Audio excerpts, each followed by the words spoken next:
The following podcast contains naughty language and ridiculous situations. Listener discretion is advised.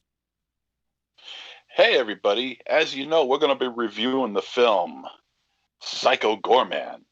But today also dropped a little bit of news out in Canada, our friends up north, where Raven Banner, the releasing company of Psycho Goreman, has announced that they're going to be dropping their Ultimate Edition, Limited Edition, Honky Boy Edition of Psycho Goreman.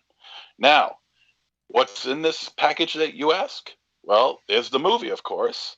There's 5 collectible trading cards.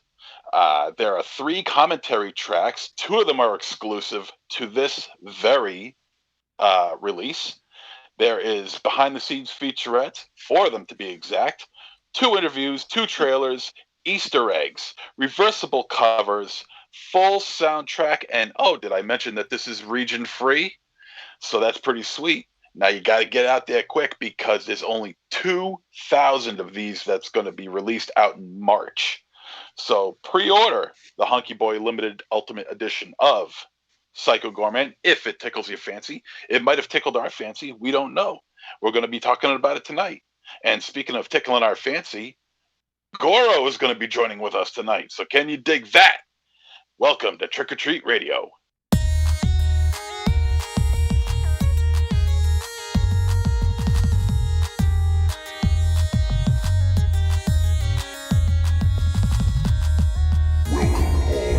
Zombies. You're listening to Trick or Treat Radio, starring the Deadites.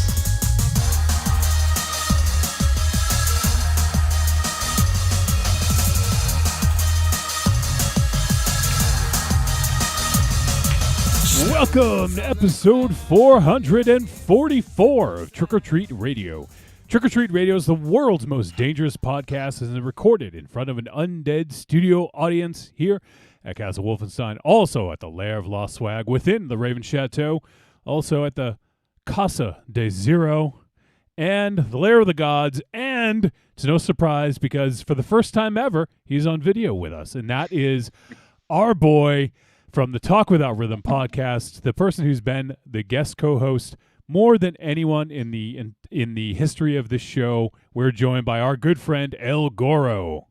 Hey, what's going on, guys? Sorry, my little luchador guy fell down. I know. Frame. There he is. Got to adhere to the gimmick. Yeah, he's rambunctious, man. He's jumping. I know. He just keeps falling down. Yeah, off the top rope. How's everybody doing tonight? Good, man. It's awesome to have you back, and it only makes sense because, as MZ said in the intro, we're going to be talking about Psycho Goreman, which is technically an Astron 6 film, or directed by Steven Kostanski, who is from Astron 6. And if I'm not mistaken, I believe Goro has joined us. Were you here for the Void one, Goro? Do you remember? I don't think I was here for the Void, but I was here. First time was way back on like episode 74, where it was Manborg. Yep. And then I was on for the editor. So I've been kind of coming in as you guys have been doing and some Father's of the Astron Day, 6. I think. I don't think I did Father's Day with you. I think you that was the immediate follow-up to Manborg, since you guys hadn't seen Astron 6, and you're like, oh shit, we got to watch more Astron 6. That's right. Yeah. I remember they were like right in close proximity. Okay, that's right. But it's awesome to have you back, Goro, and it's great to have you on camera with us. Now we can have everyone on camera, so everyone gets to see El Goro's majestic beard. I don't know about that. Aries still has me beat. That's a lot of beard for this show. Yeah, I know. I feel like you should arrange us on either side of the frame, so we're just buttressing up. Yeah. The entire production. It's the 2 pillars of bearddom for that. So. Oh shit! I like that. It's the 2 pillars of bearddom. Yeah. So on tonight's show, as mentioned, we are going to be talking about Psycho Goreman, one of our most anticipated films of 2021. It was probably our most anticipated film of 2020, but it didn't drop in 2020, so we were able to watch it in the early part of the year, and super excited to talk about it. I got to ask you though, MZ, Honky Boys? You I said said honky. no. You said honky boys. Twice. Granted, we are honky boys, but Pretty much. you definitely said Just- honky boys. We're just honky tonk men. We're just a honky tonk men. We're cool. We're cocky. We're bad.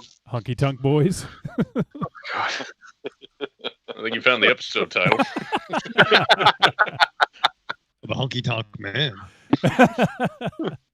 Are we boys or are we men? Raven Shadow, come on. Well, it depends. I mean, according to all of our respective backgrounds, I think women in our lives might say otherwise. I'm all man, sweetheart. He bought those toys with his big boy job. Yeah. Yeah. I have my own money. Speaking of which, there's a pretty cool Flash statue at the shop I might get on Saturday. Nice. And, it's him running on water. It's kind of like Wally West Flash. So if it's still there, It's Wally West, your boy Wally, right? it looks more like Wally. Yeah. He's more slender. And Wally has a better ass than Barry. That true? Yeah. Don't even want to know. Yeah. Nope.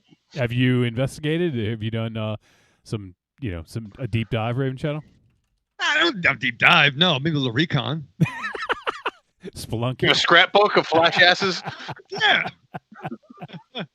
A scrapbook of Flash. I mean, but how does it compare to Nightwing's ass? Because I have it on good authority. He has the best ass in the DC. So That was the best thing when he was teaming up with Midnighter for Midnighter and Apollo. Yeah. Ooh. But back when Grayson was working for that Spiral, like that knockoff Shield organization, and that was how Midnighter was able to figure out who Grayson was. He's like, I know that ass anywhere. And clever. That line actually appeared in a DC book. yeah. And then they had a weird bromance where Midnighter would define their friendship. Oh yeah, we're like nemesis sisters. And Grayson's like, yeah, don't call me. Don't call us. Don't call me that. That's funny. They were close, yeah. Raven Shadow, did you imagine you as Midnighter in that comic? I'm no Midnighter, sir, for lots of reasons. Looks like I'm aside from I was a slightly better parent, but I am no Dark Knight either, sir. Were you though? A better parent than Bruce? Yeah. Oh yeah. But I'm no Dark Knight detective. I'm more of a drunk, fucked up neighbor. I don't know. This is episode 444. I feel like there's something special about that. I don't know what, but No, it's a nice roundish number. yeah, it's a palindrome, I guess, if you're into that. Yeah. I love seeing the two pillars of bearddom drink at the same time. We didn't even plan that. That would have been good if you were on opposite ends. That's true. Literally just holding it up. What are you drinking over there, Aries? I got some Irish whiskey. Very nice. Of course he does. I have some werewolf beer. Nice. Oh, I saw you posted that. Yeah. This is the Beer Wolf from Great Lakes Brewing Company. Very tasty. MZ, would you drink Beer Wolf? I'd give it a shot. Yeah, man. What is it? It's ale with chocolate, orange peel, and cold brew coffee. But honestly, Wow. I just got it because I had a werewolf on it. That's the only reason I'd buy it too. Yeah. I'm It's like when you're a kid and you go to the rental shop and you pick up the horror movie that's got the coolest cover. Sometimes you got to do that with beer. Sometimes it bites you in the ass, but it's just like when you were a kid watching horror movies. Yeah. Oh yeah. All right, before we jump into any more nonsense, I want to catch up with the Goro and find out what's been going on. Actually, before we do that, Raven Shadow, what's been going on the Talk Without Rhythm podcast? Oh man, most recently, Goro and my boy Hutch was doing a double feature of the fucking Drop Dead Gorgeous picture, along with 2000 whatever the fuck's Josie and the Pussycats live action, which was very, very nice. So checking that out. Most recently, talked about fucking Black Hawk Down. and another movie that I forget how to pronounce the title. But The but no, Siege of Shadowville. yeah, see, I can't do that, John. Yeah, I don't expect you to.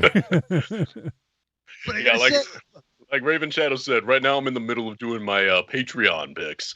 So all the people that are very, very generous in supporting me on Patreon, they're booking episodes of the show. And if they book at a certain level, they have the option to join me on the recording. So right now it's this fun time where it's very, very random, but nevertheless, it brings out some really cool movies. Like Raven Shadow said, the most recent one was the combo of Drop Dead Gorgeous from 1999 and Josie and the Pussycats from 2001. Two films that I slept on when they were out, but nevertheless, I can appreciate now because they are savagely satirical as hell, especially Drop Dead Gorgeous. Raven Chow, you seen that picture? no, but the power of fucking Goro is that I've been checking out movies that I wouldn't have seen, like and now that I have Stitcher, like Marion was able to help me put it on my phone, so I've been slow, but I've been watching movies that I haven't seen. Like I watched the fucking Master and Commander. Oh, nice. Which I gotta say, like, having listened to that episode, and that's a movie that I just dismissed when it came up. It's like, well, that's not Gladiator. That guy should have been Wolverine. At the time, and I'm really not a big nautical, adventure dude from the jump, but hearing that discussion enhanced the movie for me because I would pick up parts. I would pick up like the fact you mentioned that every extra in that movie was always doing something. Mm-hmm. And whenever you see these large widescreen shots, everyone's fucking hammering a nail, swapping a poop deck, doing something. And even too, I recently watched Hook, fucking Robin Williams and Steven Spielberg's joint, which when that came out, I was definitely way too older for it and didn't really care or understand it. But I watched that recently, and it was, I think, one hand, it was kind of ahead of its time by kind of doing that kind of take on the mythos. Mm-hmm. But once again, I'm watching pictures that I either dismissed or wouldn't have watched otherwise. So thank you, El Goro. Hey man, that's what it's all about. Not only exploring for myself, but also just pointing people towards cool shit, because there's a lot of cool shit out there, including the stuff that we're going to be discussing today, man. It's funny. Prior to about 6 months ago, I don't think Raven Shadow even realized you had a podcast. No, come on. He's like, oh, that's a cool name. What were you in a band? He's the show, John. He has a deep voice. I think it's hysterical. He's religiously watching two movies that El Goro is talking about, but he can barely watch the one we're going to talk about every week. Yeah. Yeah, what's the deal with that, Raven Shadow? He falls asleep. He's got shit to do. He's got yard work to do. He's got to take the dog out for a piss. Today's the first time that you hadn't watched the film right up until the beginning of the show start. Well, Goro's on. I'm gonna fucking piss him off. And you didn't need to ask what it was. Yeah, you didn't need to ask what film it was really. On like Tuesday evening. No, I listened to last week's show again. Oh, so you heard Aries yelling at MZ? For the record, apparently last week I scared the hell out of my dogs. They're upstairs. I could see that, yeah. Especially when you were frozen for like 10 seconds, and then when you were unfrozen, you were like mid-yell, like when you came back and you scared everyone. Man, you were a madman last week. There was no controlling you. He's never controlling me. So I think it's hilarious that like Raven Shadow, you hadn't like literally. I'm not trying to be a jerk, Raven Shadow, but you hadn't listened to Talk With Algorithm for the first few years of having Goro on. But listen, that's the thing. I didn't. No. But he didn't know how to in his defense, he didn't know how to fucking use a podcast app. He was on a podcast but didn't know what it was. Oh shit! Too funny. No wonder why your dad fucking found porn while he was looking for the podcast. Weird. But no, I mean, like normally we just had the link. I clicked the link. You know what I mean? Like, do you guys know that Bill Heyman has his own podcast? It's called Outside the Cinema. It's really good.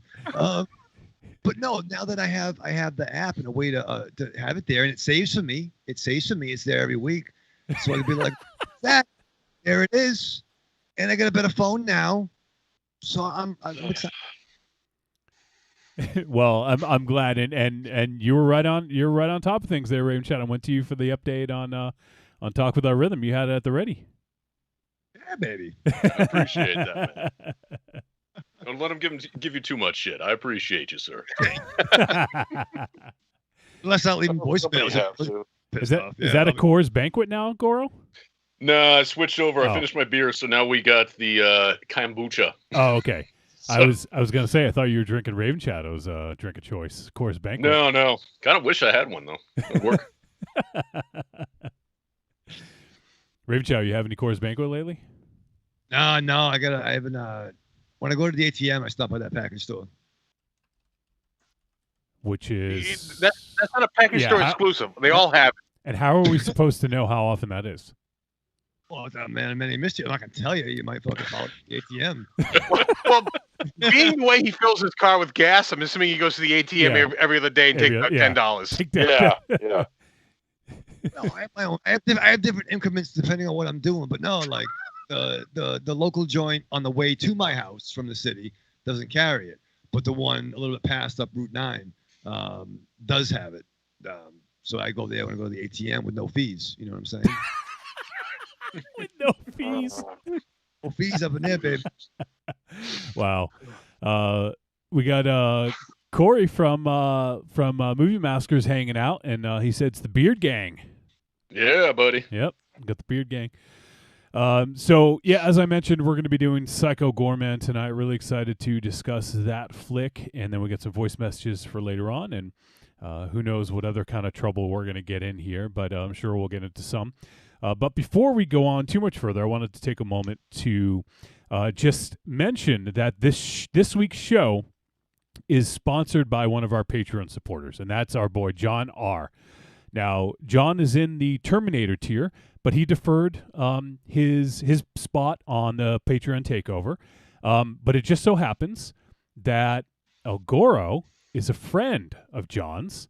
So, Very good friend. Very good friend. So in lieu, hopefully John appreciates us having Goro on for this show to talk about Psycho Goreman. John's been a supporter of the show for a while, and he's been on the Patreon, and he is in our highest tier. So big shout out to John, and just want to say that this show in specific is sponsored by our boy John R. Yeah, I just want to say, man, John is one of the best people I have ever met. An absolute gem of a fucking human being. So I hope you're listening to it and hope you know just how much I appreciate and love you, brother. Awesome. Glad to hear that. And we appreciate and love you too, John R., because we appreciate all the support that you've given us over the years. And glad we could take this opportunity to hang out with Goro. It just so happened that we're having Goro on anyways, and this was John's month to do the Patreon takeover, but we have Goro in his stead. So we appreciate everything that John's done. Yeah, go ahead. Hearing that endorsement from El Goro, I'm sad that he's not going to join us this month. You know, not everyone wants to talk to MZ. So no. I got 4 cats on this podcast. And I understand that, but I'll have you know that I'm a ton of fun to talk to. You just got to talk to me about the right things. The things you care about. Yeah. What are we going to talk about? The things you care about? How about the things that both people in the conversation care about? Yeah, how about that? That too. MZ cares about the honky boys. I could have sworn I said hunky boys. You probably did. Wait, you but just to my Ohio ear, it came out sounding like honky boys. I threw it in the chat, and nobody saw it, but Jesse Johnny promptly lost his shit. And by the way, just to make a clarification on that, just go to bloodydisgusting.com, find the article. There's a link in the article that'll lead you right to the pre-order if you want to order that. Are you getting a cut of this infomercial? I wish I was. I'm sure Johnny could post it up on the Fib, right? Yeah. Well, yeah. I don't want to lead. I don't want to lead people astray. So that's the thing. Because I'm someone with honor and integrity.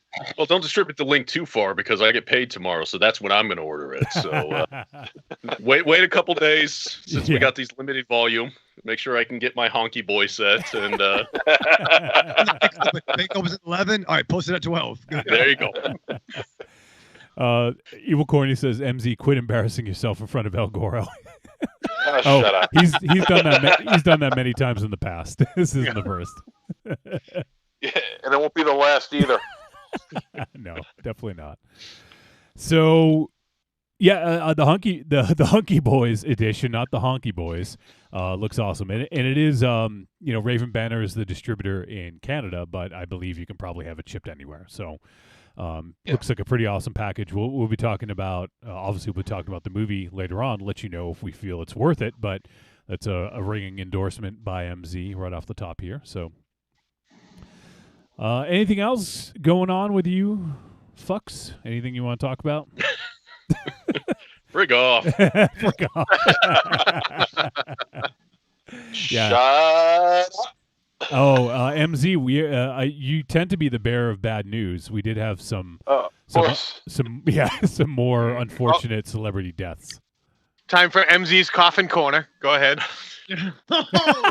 Ouch. The MC Coffin Corner. That's funny in two ways because he always speaks about dead celebrities and he has COVID. Well, that's like a weird. You have to get a bumper for that. Yeah. Well, actually, there's another one that died just earlier today. Cicely Tyson died. Cicely Tyson. Well, she was 96. Like Angela Lansbury, Mr. Black Racer. Everywhere you go, there's death. What the fuck? Wait, I know, right? Refresh my memory. Who is that? I know I recognize that name. Oh, Cicely Tyson? Yes. Oh God. Oh God. What did she? What hasn't she done? Well, let me save your brain. I'll look it up. Sorry. Yeah, Continue. Oh, go ahead. I'm looking it up right now. So. She in the Cher movie, Moonstruck. I believe she was. Yes. She started acting in 1956. Oh yeah, I definitely recognize her. She was in Fried Green Tomatoes. She was in Diary of a Mad Black Woman. Let's see. She was in The Help. I'm trying to think of something that I absolutely know her from. Sounder. She was nominated for Academy Award for Best Actress in 1972. What else? She was nominated for Hoodlum for Best Actress for the Acapulco Black Film Festival. So she's been in quite a few things. She's also done television as well. I wonder if there's something I can pull up here on television. See, she did How to Get Away with Murder. Yeah.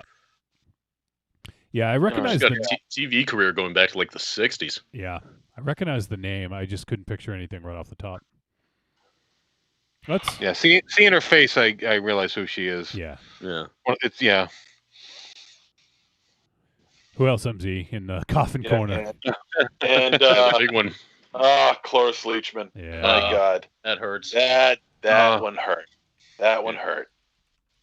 I mean, she lived to 93, but still, it's Clarisse Leachman, you know. Yeah. It's still, Betty White made it to 99. Clarisse could have made it there. Yeah. Come on. Right? Betty White's still alive, though, so don't jinx it. Yeah. Oh, yeah, no. Harry's. Oh, God, I take a deep breath every time her name pops up in a news feed at all. You know, it's gotten to that point that nobody can post a picture of a celebrity without me immediately clenching up and thinking, oh, shit, did they die? Exactly, yeah. Or is Bernie Sanders in there? That too. Another one, yeah. That's if it's like a multiple people. Where's Bernie Sanders? I don't know. The shitty thing is that if Bernie should die within the next couple of months, the picture everybody's going to post is him sitting at that fucking inauguration. Oh, no. Dude's been in politics since, again, the 1960s, but that's what's going to be what people fucking That's going to be superimposed into a coffin. He'll be sitting in the waiting room at the pearly gates in heaven. That's what they'll be doing. Bernie, you got to live longer, not only because I admire you as a politician and as a human being, but you have to outlive this meme. Yeah. You need something else. Yeah. This cannot be a legacy. But yeah, Clarisse Leachman. I mean, she was fantastic. I mean, she's just an amazing actress. Emmy winner, Oscar winner. Of course, working with Mel Brooks really rounded out her acting credentials. Working in History of the World Part 1 and Young Frankenstein, and she's just fantastic, you know. And don't forget Facts of Life. Yeah, exactly. Where she replaced Mrs. Garrett in 1985, Charlotte Rae, and she was great, and she did a roast of Oh God, yeah, I remember that of one. Charlie Sheen that you gotta hear. It's unbelievable. I remember hearing it once or twice way back when it was first airing, but I never forgot it. It's so funny. Mm-hmm. Check it out. You got to check it out. So good. She is brutal. And yeah, cool. She was just so good. Frau Blucher.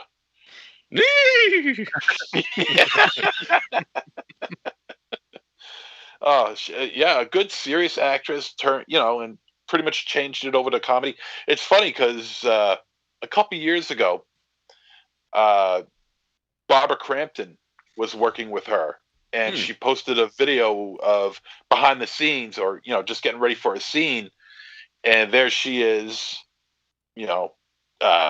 holding up her camera to herself, and behind her is Clarisse Leachman, and I said, she looks fantastic. She looks like she hasn't aged in 30 years. And here she is, like 92, 91 or whatever. And and Barbara Crampton, she's like, yeah, she's amazing. She looks fantastic. And she had a lot of, vim and vigor, and just a lot of pep and energy. And she just seemed like the genuine article, a really fun lady to hang around with and just do whatever, It's a shame she's gone, but you know what? I 94. How can you can't frown at 94? So yeah, I mean, and that's the thing. I mean, she was a huge part of my development as a cinema fan because she was just always there. And Young Frankenstein was a movie that I mainlined as a kid, and I still consider it's my favorite comedy. So she's always been there. And while it is sad, at the same time, she was 94, so she had a hell of a good run.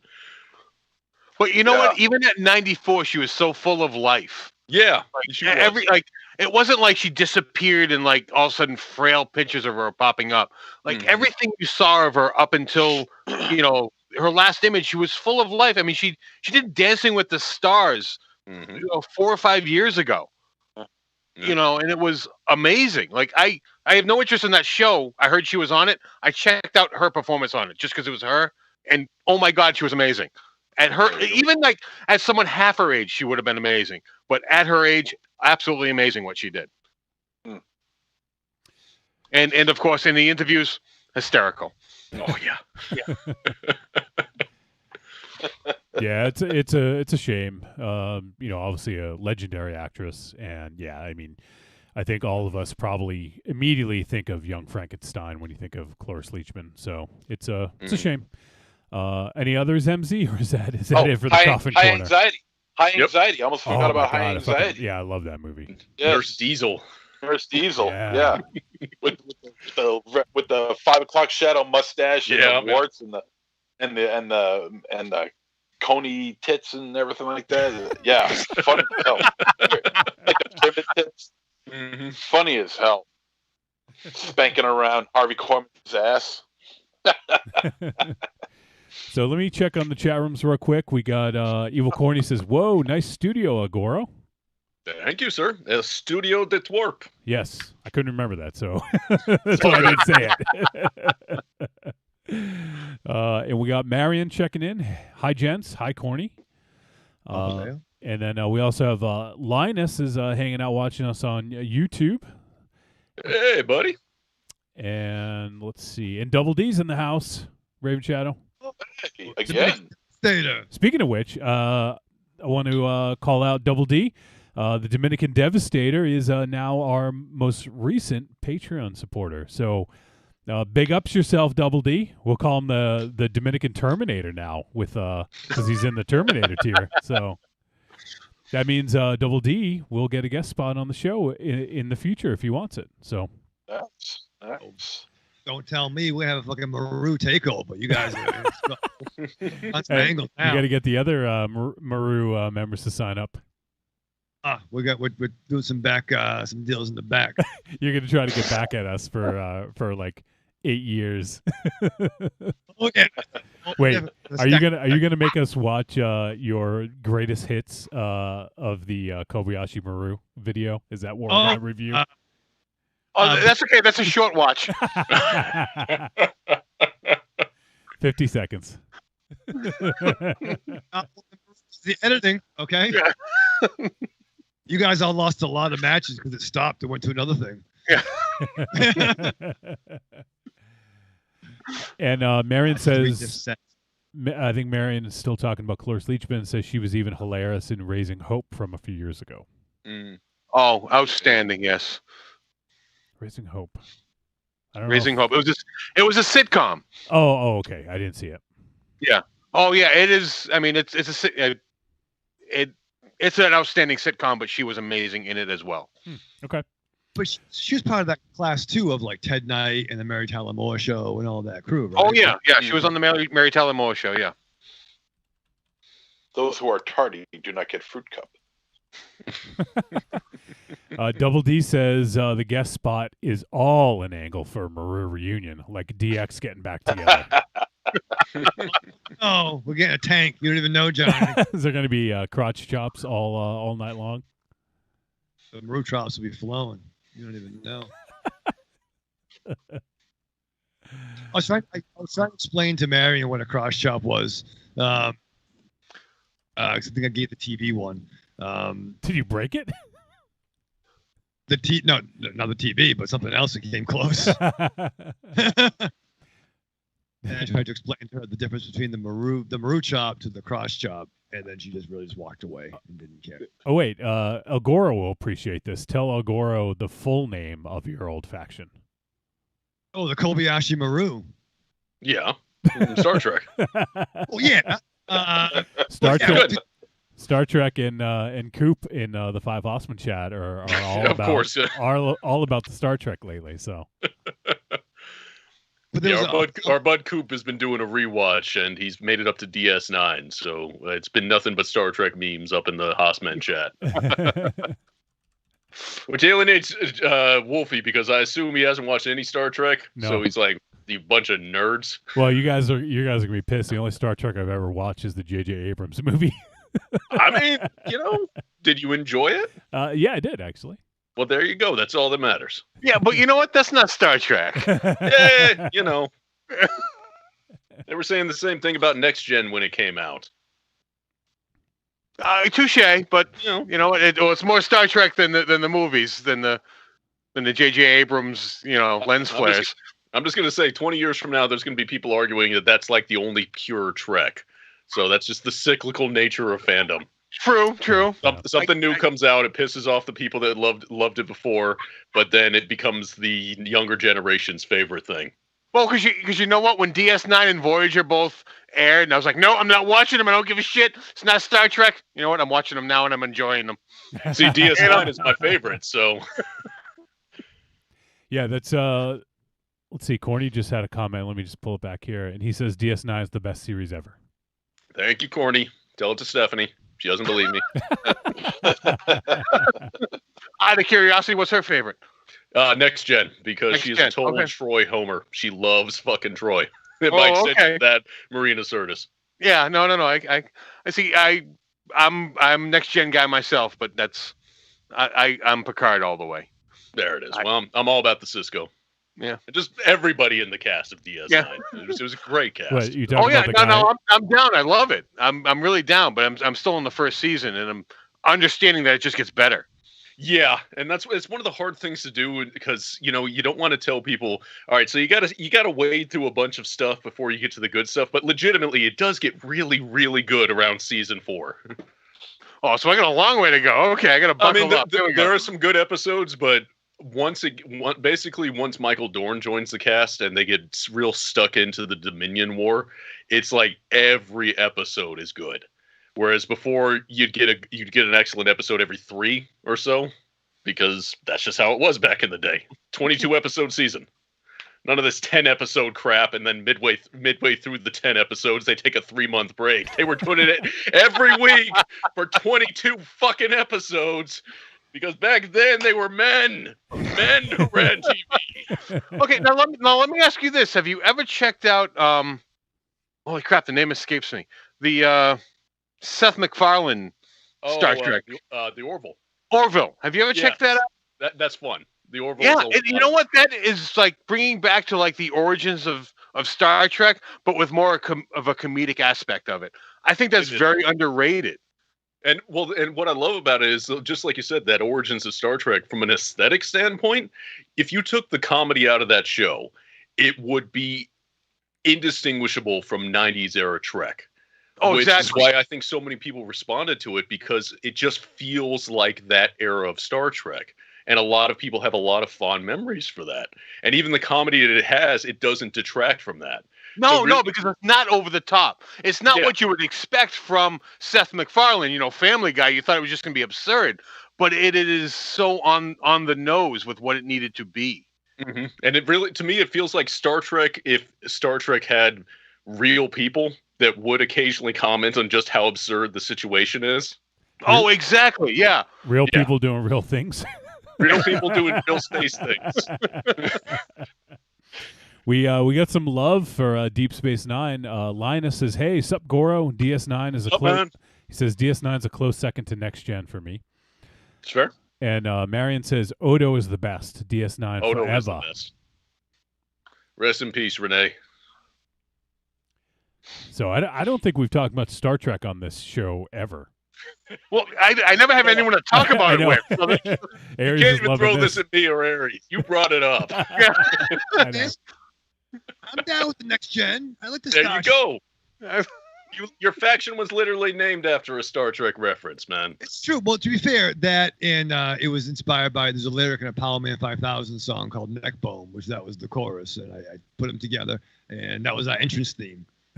Yeah. But he hates the fact that I point out that the Kobayashi Maru was actually the ship that needed saving. Yeah. Yeah. It's artistic license, okay? So it's basically the ship that's doomed to be destroyed. No matter what you do, you can't. No matter what you do, it's going to lose. It's kind of a cursed name for a faction, but you embrace it, man. It's good. Yeah, no, he hated when I pointed that out, but Why are you doing it now in front of El Goro? Because the Love Boat wouldn't get his picture. Okay. Love Boat. Yeah. That would have been a good name for a faction. I think it would have. What Dude, about if the wrestling sensibilities were like they are now, Love Boat faction would be so fucking over. Is it true? You're right. Oh, you know what? A tag team with Rick Rude and someone else. Love Boat. They pulled out women from the audience and kissed them. Yeah, 100%. Yep. Dude, this is where we're at in wrestling. Is when fucking Jungle Boy is coming out to Baltimore as Tarzan Boy, and people are losing their goddamn minds because it's amazing. I think we need a faction called the Hunky Boys. Honky Boys. I'll check my schedule. I think I'm part of like 5 different factions right now. Maybe we could do it for an Indianapolis loop or something when this COVID shit clears up. I don't think I have any established dates there. Only certain territories we can do that. Exactly. Like how Bruiser Brody was King Kong Brody in certain territories. Exactly. Yeah. Hunky Boy Goro in Indiana. There you go. Not my Hunky Boy. Oh man, I can't wait to. Oh man, we are off the rails. Yeah. Goro's already gone to water now. Yep. I've cycled through 2 different alcoholics, and I'm down to water. So we either got to take a break so I can grab more. I'm stuck with water. Oh man. Let me see. Is there anything else? I just want to make sure we get everything off the top here before we head into the film. Yeah, I think we could probably start to wrap things up. So once again, we were just talking about Double D being our latest Patreon supporter. We appreciate that, Double D. Looking forward to the Patreon takeover in the future. And once again, as I mentioned, John R., big ups yourself, man. And thank you for sponsoring this show with El Goro. And if you guys want to jump on the Patreon bandwagon, you can head on over to patreon.com/trickortreatradio. And we drop Patreon exclusive episodes every month. They are, as it says, exclusive to Patreon. We have no plans to release them anywhere else, any other time. So the only way you're going to get them is through the Patreon. So go ahead and give that a look. And you can get in for as little as $2 a month. And we're talking, there's some talks about our next events, our next Patreon events. We're going to do a Monsterpiece movie theater. Monsterpiece Theater Movie Club is what I mean. And we're going to be doing that in probably just a few weeks. We're going to figure out the exact date. And right now we're taking suggestions for the movie that we're doing for that. So if you guys are Patreon supporters, head on over to the Discord into the Monsterpiece Theater chat and just throw out some titles of stuff, preferably that's streaming on a network like Shudder or Netflix or even Prime or something where people can conceivably see it, as opposed to doing a VOD type of release. So if you're able to, kind of just take a look and just toss out some ideas. We have some ideas already. I know Creepy Girl's been pushing Primal Rage on us. So that one is probably going to be in the running, and we got a couple others that people have tossed out. So we still got some time. So if you guys want to toss out a flick, and then what we do, everyone watches it on their own time. We get together on our Discord channel and the voice channel, and then we just have a conversation about it and talk. It's basically like one of the film discussions on the show. Everyone gets an opportunity to chime in and get their own thoughts, and we talk about the flick, and it's a lot of fun. And also, we've been talking about doing another Blackout Tapes Raven Shadow. Oh, I'm excited. Yeah, I'm excited too. Last one went 8 hours, I think. We went the distance. Yeah. It was like a short Star Wars show that you guys do. Yeah. When the film drops. But yeah, no, we went. It was the fucking Long Island long haul. That one. That was. Yeah. I mean, talking to Raven Shadow for 8 minutes is a marathon. 8 hours while he's drinking. Yeah, God. It's the only one. You know what I mean? Well, But everyone's drinking for the most part. Yeah. But no, it's always a blast. It's always a blast. Yes, it is. So people should check that out. And to get into the Blackout Tapes, it's the first tier, it's the $2 tier. So basically, that's your cover charge, Raven Shadow. $2, get into the Blackout Tapes, just shoot the shit. And, it tends to get kind of nerdy and, in depth and, talk about all kinds of shit. So give that a look. We got the Monsterpiece Theater Movie Club and Blackout Tapes coming in the next several weeks. So we'll be announcing dates on that soon. And also, as I mentioned, if you're in the highest tier, we have the Patreon takeover shows. And those we'll do roughly every month. And so I need to check and see who is for February, and then we'll get in touch with that person, and we'll schedule something for our Patreon takeover in February. So give it a look. Help support the show. All the money goes towards helping to pay for everything, all the podcast hosting, the web hosting, the subscriptions, the streaming, the internet, all that stuff. It's it adds up. So every little bit helps. And if you guys want to support us, we'd appreciate it. And also, in addition to the Patreon, we have the Amazon link. Head to trickortreatradio.com, scroll down, look for the Amazon logo, click it. Brings you to Amazon, inputs our affiliate link. Everything you purchase in that session will get attributed to us. It doesn't cost them any extra, Michael Raven Shadow. But it's another way to help keep the lights on. That's right. And finally, the last way you can help support the show is heading over to trickortreatradio.com, and then we have a store. Click it. And in there, we got the greatest hits of Trick or Treat Radio, volumes 1 through 3. So we've been doing the show for 8+ years now, and there's a lot of content. We don't expect everyone to go back and listen to every episode. 444 episodes, Raven Shadow, including episode 0, the year-end shows, Halloween. What's that, like 460-something episodes or something like that, Raven Shadow? I think it's 700. Yeah, probably. He doesn't have enough fingers and toes to count that high. I know. And Ollie, come here. How many fingers and toes does Ollie have? I don't know. I mean, does he have? You don't know? I don't know. He's got hair. I mean, like, are they paws or hands? I don't know. I think it's a paws, probably right there. You examine him every time he steps outside. You don't know how many fucking toes he has.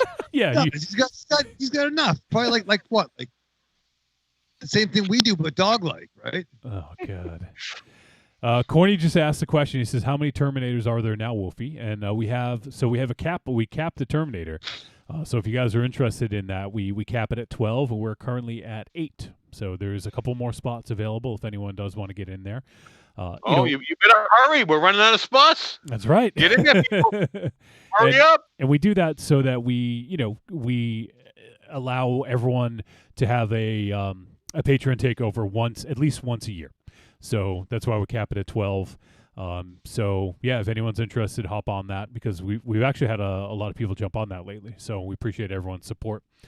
So as I was saying about the greatest hits, if you have not listened to all 8 years worth of content, there is, I think, 62 days.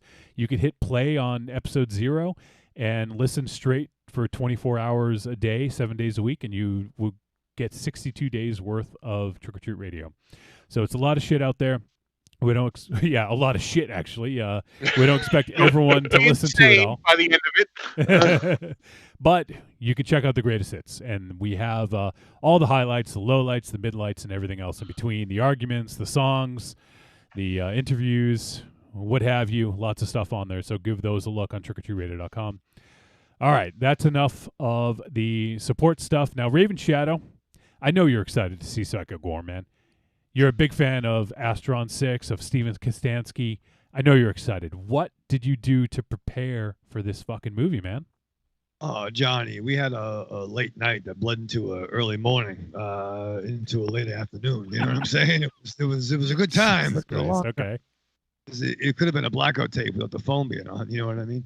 But it was very exciting. So as we woke up late, Marion was still in bed, and I was like, I'll do something I haven't done in a long time. I bought some boards over the weekend. I was bored in my comics. I haven't done that. Oh, I thought you were like skateboarding. Okay. I know. I was. What do you say, Aries? What do you say? I thought it was the plywood. I don't know. Yeah, him. Yeah, right. That's what I was like. I'm on board. What's he building? I don't know. I would have called you. We'd have been socially distancing in the yard in the shit. But no, I was boarding some books, and I was I'm boarding some books. Read a couple of comics from 2005. I found this is I've looked in a while. So that box had like the original Civil War, had the Boys 1 through 13, a bunch of the Spidey Back in Black stuff during that time frame. So it was cool. A lot of early Winter Soldier era Captain America stuff. So it was a nice trip down memory lane. And then you know what? I put some TV on. There's a football game on. I'm like, just happens to be a little playoff game with our boy, Boston's own Tom Brady. And I was like, wow, the Patriots have a weird looking uniform.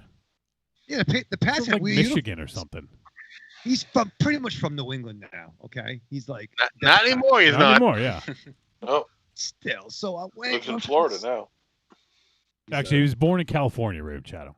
Yeah. Okay. Let's let him get his joke out. Here we go. Go ahead. Yeah, go for it. Yeah. Well, I was trying it till fucking Manny Moe and Whack stepped on everything, but that's fine.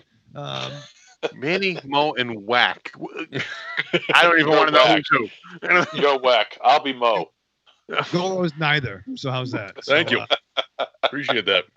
So anyway, after I watched Brady secure the win for his 10th Super Bowl appearance, that's right. You know what? I'm thinking, maybe it's time to watch some fucking movies. Hey, there he is. So you better believe, fucking A, I strapped on. Fucking A. The following message is a paid advertisement for the Cult of Muscle podcast. The Cult of Muscle. You're either in it or you're dead. It's the dawning of a new age. halls of Valhalla have been shuttered. The heroes of yore have either retreated to the shadows or taken to capering for the amusement of the small folk, their past glories a distant memory. The barbells have been torn from their once puma-strong grips, the beards shorn from their square jaws, only to be transplanted onto flannel-clad, puny weaklings with fingers barely powerful enough to strum a ukulele. The time has come, my brothers, to restore order from the chaos. No longer will our heroes be forgotten. No longer will their great deeds be viewed through a foggy lens of irony. Hear now our rallying cry as we scream it from the mountaintops, as we bellow it from iTunes and Libsyn and Facebook. It's time to join the cult, my brothers. So don your cloaks and enter the cult of muscle. This is Matt Kennedy of Astron 6. You might know me as Manborg. You might know me as Father John Sullivan in Father's Day. But what's important right now is that you're listening to Trick or Treat Radio. Oh, delicious nerds. Ms. M knows you like to chat it up with other sexy shut-ins about comics, movies, video games, and your favorite TV shows. If that sounds like you, cuddle up to the Trick or Treat Radio Facebook group, or the FIB. That stands for Fan Interaction Board. Just go to Facebook and search for Trick or Treat Radio and have more fun than a Jedi at a lightsaber sale. Not enough? Watch us on YouTube, The Deadites TV, all one word. Last but not least, check out the world's most dangerous talk radio show, Trick or Treat Radio, at trickortreatradio.com. I can tell you I'm never coming back on this show. Especially now that I did that thing that you just made me do. Which I will be sending you an invoice for.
We're back on Trick or Treat Radio. All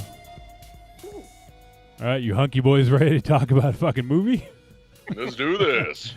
All right, so we are talking about Psycho Goreman from, well, I guess technically it saw some festivals in 2020, but got a theatrical and VOD release in 2021. The film is 95 minutes. It is written and directed by Steven Kostanski, and the film stars Matthew Ninneber as Psycho Goreman. He plays he doesn't do the voice, but he plays the physical acting.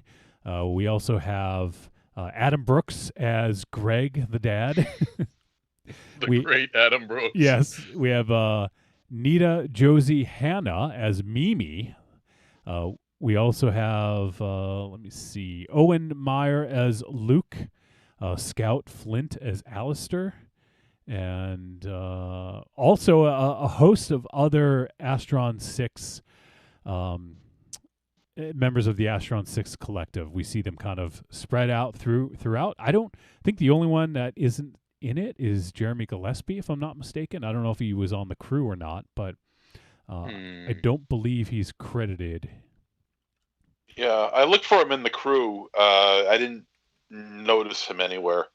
Yeah, unless I might have overlooked it, but and I could usually I spotted most of them. The only one that I didn't actually spot, but I had to verify in the cast was Matthew Kennedy because he was one of the aliens. Yeah. Yeah, you wouldn't know, unless you watch the credits or something like that. So yeah, Yeah. But yeah, it featured As well. Good. I was going to say as well as Connor Sweeney. Yeah, he was one of the cops. Yeah, Connor Sweeney. Yeah, he was also one of the monsters as well. I believe he was the Cassius 3000. Yeah, with the I think he was the one with the mustache, like the and the bird. Yeah, the Cassius 3000. Yeah.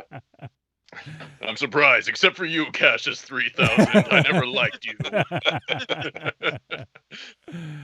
Oh man, so this movie got picked up. It had a good festival run. It did get affected by COVID, because I know we were hoping to get it before the end of 2020, but obviously that kind of put a damper on things. But it did get a theatrical release, and I know Draft House had a virtual screening of it last weekend with a Q&A, which is pretty awesome. And I've been seeing just a lot of people talking about it on social media, especially on Twitter. So I'm glad to see that this film is hopefully getting into the right hands. You never know with a film that's kind of like with a small theatrical release that is put onto VOD. But it also was picked up by Shudder, so Shudder will be having it on their service after it does its sort of like VOD run and theatrical run.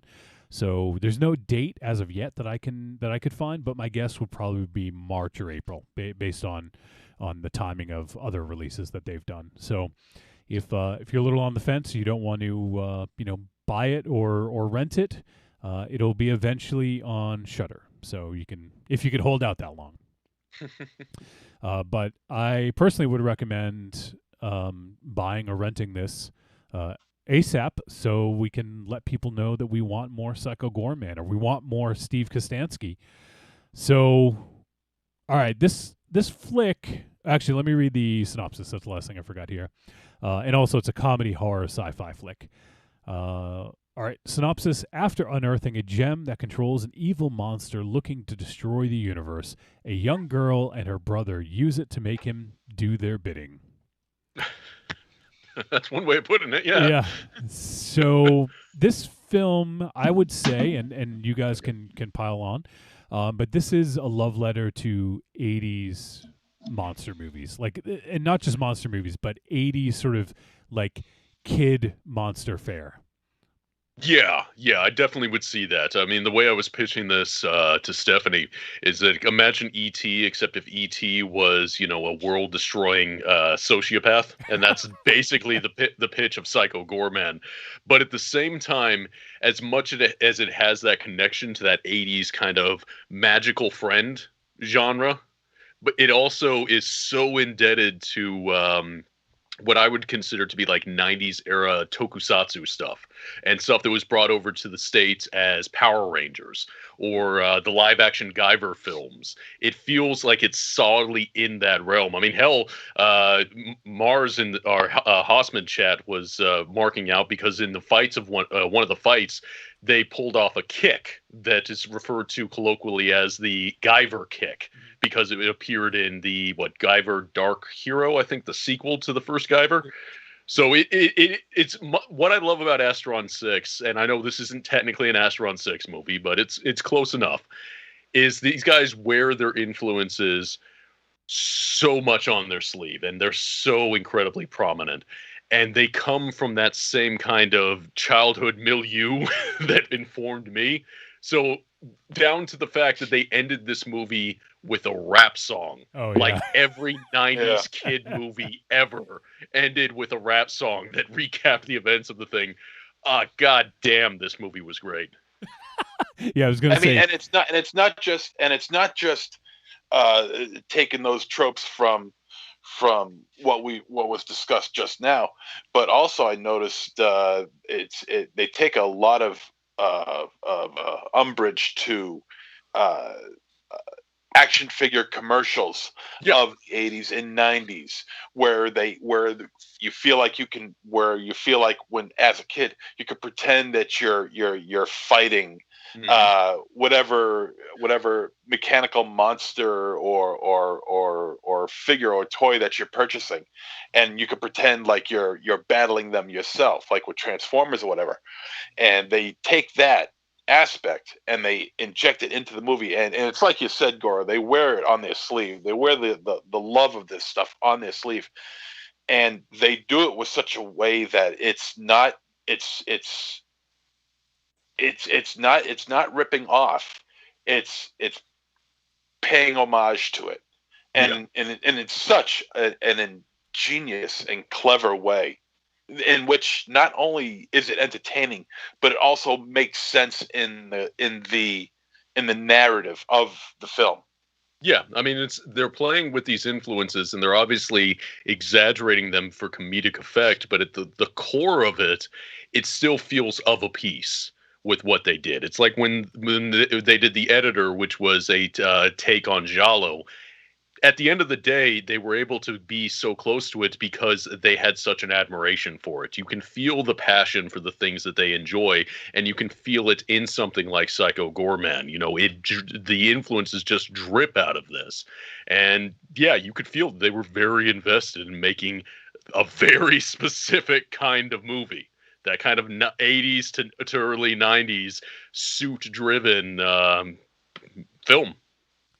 I would have loved to heard the elevator pitch when he was pitching this at investor meetings. Oh, God, yeah. Well, he's an alien from the planet Gygax, and he comes to Earth, and he wants to fucking destroy everyone, but there's this little girl who gets this medallion that can control him, and she becomes his friend. It's like like Guar, but for kids. Yeah. It's like even the planet Gygax is taken from Gary Gygax, who did Dungeons and Dragons. So it's, I mean, the references are everywhere from the first frame to the last. It's everywhere, and it's done so well. Because I was even thinking about the gate, right? Was it the one in the hole with the that stood out to me, and even the alien, not bounty hunter, but the alien enforcer. What was her name? Was it Pandora? Yeah, it was Pandora. Yep. Wasn't there a space cop on the Thundercats cartoon? Oh, Officer Pandora, maybe. Maybe it's a deep dive, but yeah, I couldn't tell you. Similar, like it just seemed like I think that most of the collective is younger than we are on the show. Somewhere within our age group. They definitely are. They're younger. They were more children of the 90s. But it seems like it's all right in our wheelhouse. And obviously Goro is much younger than us. But between Goro's age and our age, and to be fair, I'm still the youngest one on the podcast panel. Just saying that. Well, let's be honest. We all are mentally younger than our physical age. So that's true. Fair. Yeah. Guilty. Yeah. We have popping in the chat room. We got Hunky Boy Mars. Hey, there he is. And he says it also had a lot of cool 70s and even 60s Japanese man in suit throwbacks. And yeah, and that's what I was talking about, the idea of the tokusatsu or Sentai shows, how indebted it was to that kind of aesthetic. But just the way it was presented felt like it was the 90s iteration of those kind of franchises that started in the 60s and 70s, but then kept going. So it feels like this was a very distinct aesthetic they were going for. And it felt very 90s.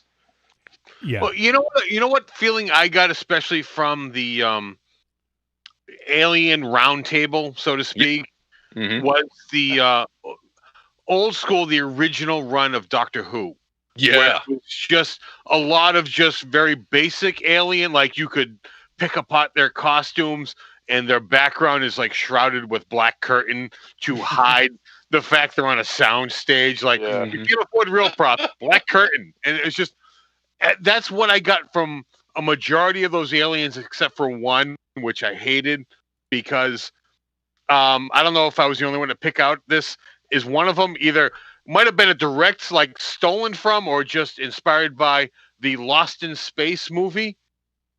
Oh, I think I know the one you're talking about. Yeah. It was Dr. Smith turned into in the movie. Yeah. I don't know what the alien on this show was, this movie was called, but I was like, oh my god, that might have been like they might have stolen that prop from that movie. That was the only like thing I didn't like because it was just like, yeah, that just takes me right out of it because that was an awful movie. I think it's fair to say, I mean, if someone disagrees, then, you know, I think it's probably safe to call it out now. But I think it's safe to say that we probably all really fucking love this movie. So this is going to be less of a sort of critique sort of thing and more of a love letter, I think. So because I was psyched for this movie. I was hyped. I could not fucking wait. And this movie did not disappoint one bit. If anything, it was more than I ever fucking imagined it could be. This hit on all fucking cylinders, and I was fucking rolling for the duration. For the 95 minutes, I was fucking rolling. This movie was so fucking funny. This movie had amazing special effects, as you would expect from Steve Kostanski. Everything, it just fucking hit on everything. The humor, like we've been talking about Hunky Boys the whole fucking time, like that's going to be in our lexicon now. We're never going to forget Hunky Boys from this fucking movie. We got to put that scene in context, though, too. So, like, I mean, without... No, it doesn't even need context. It's okay. I don't want the punchline, but yeah, I mean, they will be all over the place, but when they befriend, what was his name? Psycho Goreman? Psycho Goreman. But his first name was like... Psycho? Oh, well, the name that he was saying before that he was he has no name, but some people refer to him as the Archduke of Nightmares. Yeah. Yeah. But then when he's isn't as catchy as a movie title, so. Oh yeah. Yeah. Here's the magazine. Just you can read this. It has Hunky Boys. I don't like Hunky Boys. Or do I? I mean, just picture like their segment of the ABCs of death. Yeah, W is for what? And just take that and just multiply it by 100. If you really like that segment in that movie, there's no way in hell you're going to hate this. You're going to love it. It's a true love letter to everything that I watched when I was a kid and a teenager and as a young adult and still now today. And yesterday and yesterday and tomorrow. You know, I mean, shit, I'm going to be 50 this year, all right? So what does that tell you? Jesus Christ. Yeah. you look about 20 years younger, so at least you have that going for you. You act about 30 years younger. Maybe 40. Yeah. I would. That's no exaggeration either. Oh, by the way, let me just say real quick. Raven Shadow Double D says her name was Mandora in Thundercats. Oh, thank you, D. Yeah, Mandora. Yeah. The Mandalorian. And Hunky Boy Mars says 60s Japanese Starman, I think, was called Super Robot in Japan, had a council table just like that in every episode film. Mm-hmm. And also, Mars had pointed out, you had just mentioned it, MZ, the segment in ABC's Death, but Mars pointed out that Stephen Kostanski was the one that directed that. So he was the only one that directed it, and it featured all the other members of Astron 6. But yeah, that was kind of what I thought about as well, was W's for Wish from ABC's Death 2. Or is it 2 or 1? I forget. I think it was the first one.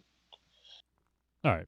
But regardless, I mean, he's got his finger on the pulse of what every fanboy who is probably in their 30s or 40s right now just loves, and to see on the big screen. And it's done with such attention to detail and care. It's never hokey. It's never a wink, a wink to the camera or anything like that. It's done with tremendous seriousness, but it's done with such heart that you don't really see in filmmaking anymore. these people were genuine about what they were making, and they succeeded in giving us something that we only dreamed of seeing when we were kids ourselves. And this hit all the marks. Well, that's It had good action. It had fun acting, a great cast. score. It had gore, violence. It has a great score. Yep. It was just insanity, and I loved it. Well, I'll push back a little bit on what you were saying about not having a wink towards the audience, because it really does feel that this was nothing but winks for a certain point. That the great thing with Costanza in this film is he is unabashed in his love of the material, but at the same time using it as a springboard for the comedy. So it's treated somewhat seriously, but then it's constantly undermined, where you have the Psycho Goreman going on these rants about the great atrocities that he has committed across the world, and then immediately getting cut off by some of the child actors. Like, yeah, this is boring. Let's move on.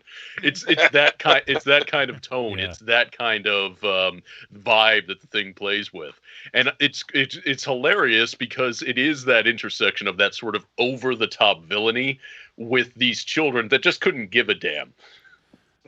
Yeah. Well, no, you know what? I will argue about, because everyone seems to love this movie, and we're all talking about the good aspects of it. So Sure. let me bring up some of my opinion, the bad parts of this movie is that the villain of this movie is the most likable character, Psycho Goreman. Mhm. He's the most comedic, likable character. he wasn't all the villain though.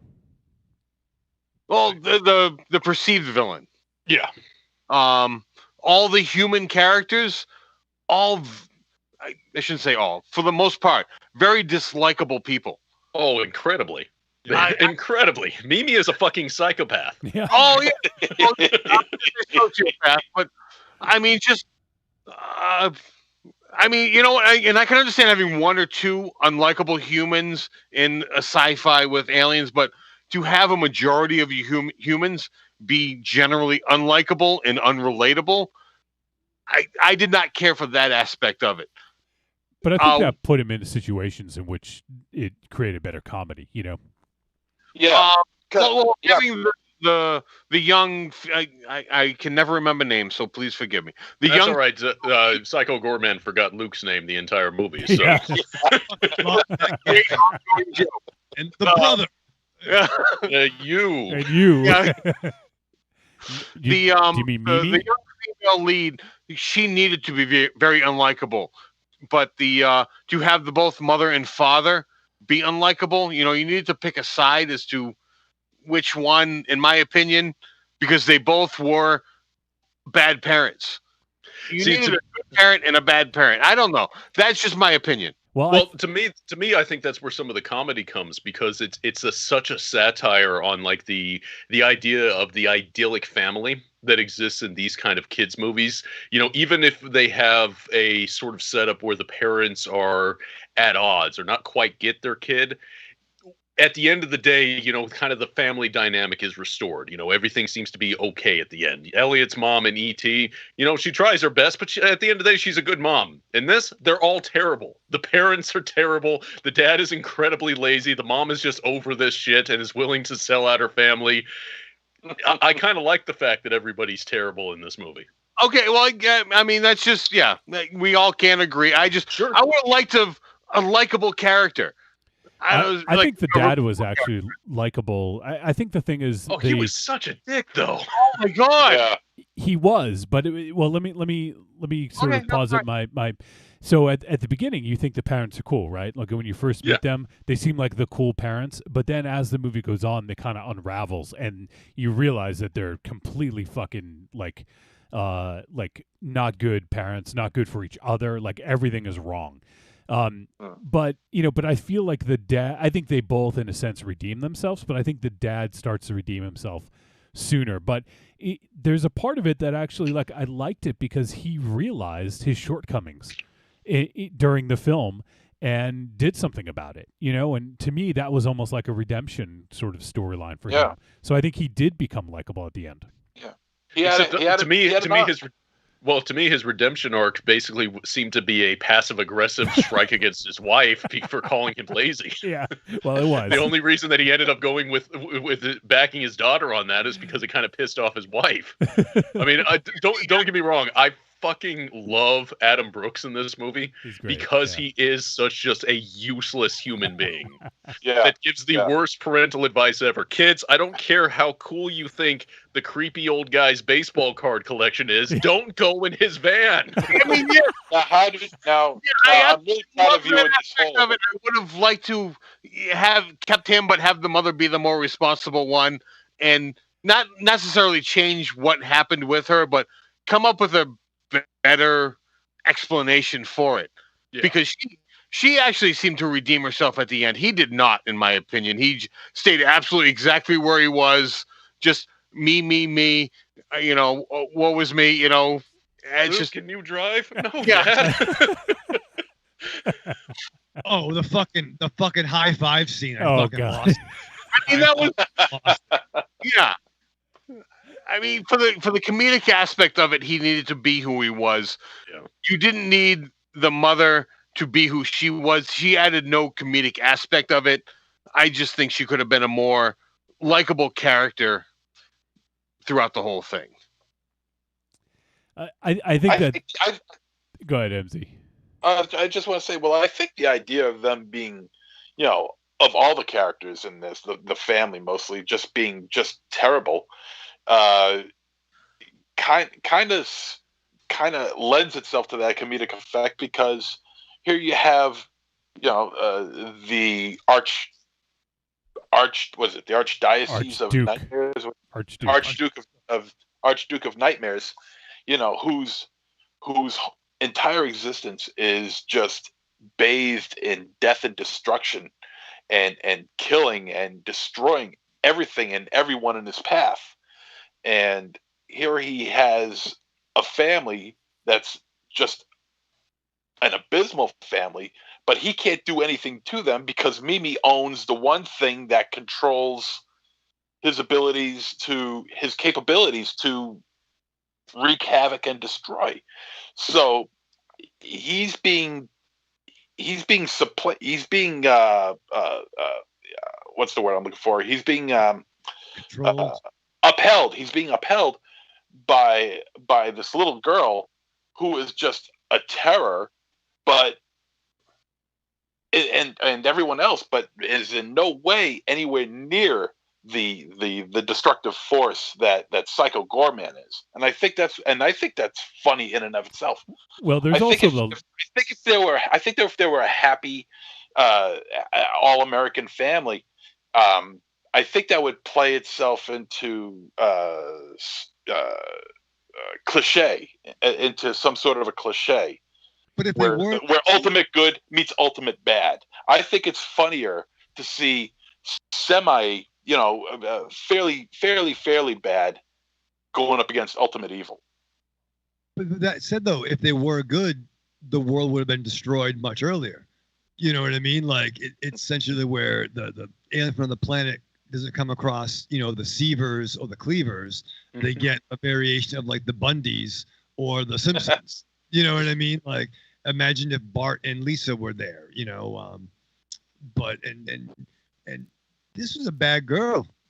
She was good. A mean girl who did bad things to her brother. But the actress Nita Josie Hannah was amazing. Like, oh, she's killer. Don't get me wrong. No, I know what you mean. She just destroyed this fucking role. Like she owned it. When she was on screen, she fucking owned the screen. I believe she was that person. Yeah. Oh yeah. Like she just needs, like I feel like she just needs a smack. Like the actress needs. And don't smack little girls. Yeah, this was her first. This is her first role as well. Wow. Yeah, she put in a performance for the ages, and I mean that. And as far as child performances go, this ranks right up there. I mean, she just dominated every scene she was in, and there were a couple of times, I'll admit, where I felt like she might be going maybe a little over the top, but she didn't go over that line for me. She came so close, but she did not go over that line, and it just fit the personality of this character so well. I don't know how she did it, to be perfectly honest with you. Well, I mean, I think she had a good script for her, and they let her lean into that kind of childhood energy, that tendency for certain children just to become tyrants in their own mind. And that's one of the things that I really enjoyed about this movie, because ostensibly the arc of these sorts of things is, the magic friend comes in and either the child is changed or they teach the thing to love. And while we have that arc, it's still done in the most, it's the moral center of this film becomes a tyrannical little girl who is only really concerned about herself. And even when her brother brings up, legitimate grievances against her, she counters it by singing a song about how she is the hecking best. And that is the great come together moment of the family. It's all still incredibly self-centered, but that was the thing that brought everybody together. And it's part of the comedy of it. It's another subversion of what our expected tropes are. She had some of the best lines, it's crazy ball. I mean, it's not, and you know what? When she said that, I nearly died, because it's not like she's screaming, it's crazy ball. She had that little inflection. She went down and then went back up again. That just made it. That just made that line so much funnier. It's not, it's crazy ball. It's crazy ball. Yep. It's that little inflection that she puts into that line that just drives me crazy, and I love it so much. But I mean, that's just one line. She's got a shit ton of lines in this movie that is just off the wall amazing. Well, there's one of the quotes, and I'm reading this. I didn't remember it verbatim, but one of the quotes is Psycho Goreman says, "The horrors you have just witnessed cannot be unseen. Your young minds will carry this until it consumes you in a miserable death." And then Mimi responds by saying, "Cool." Yep, cool, whatever.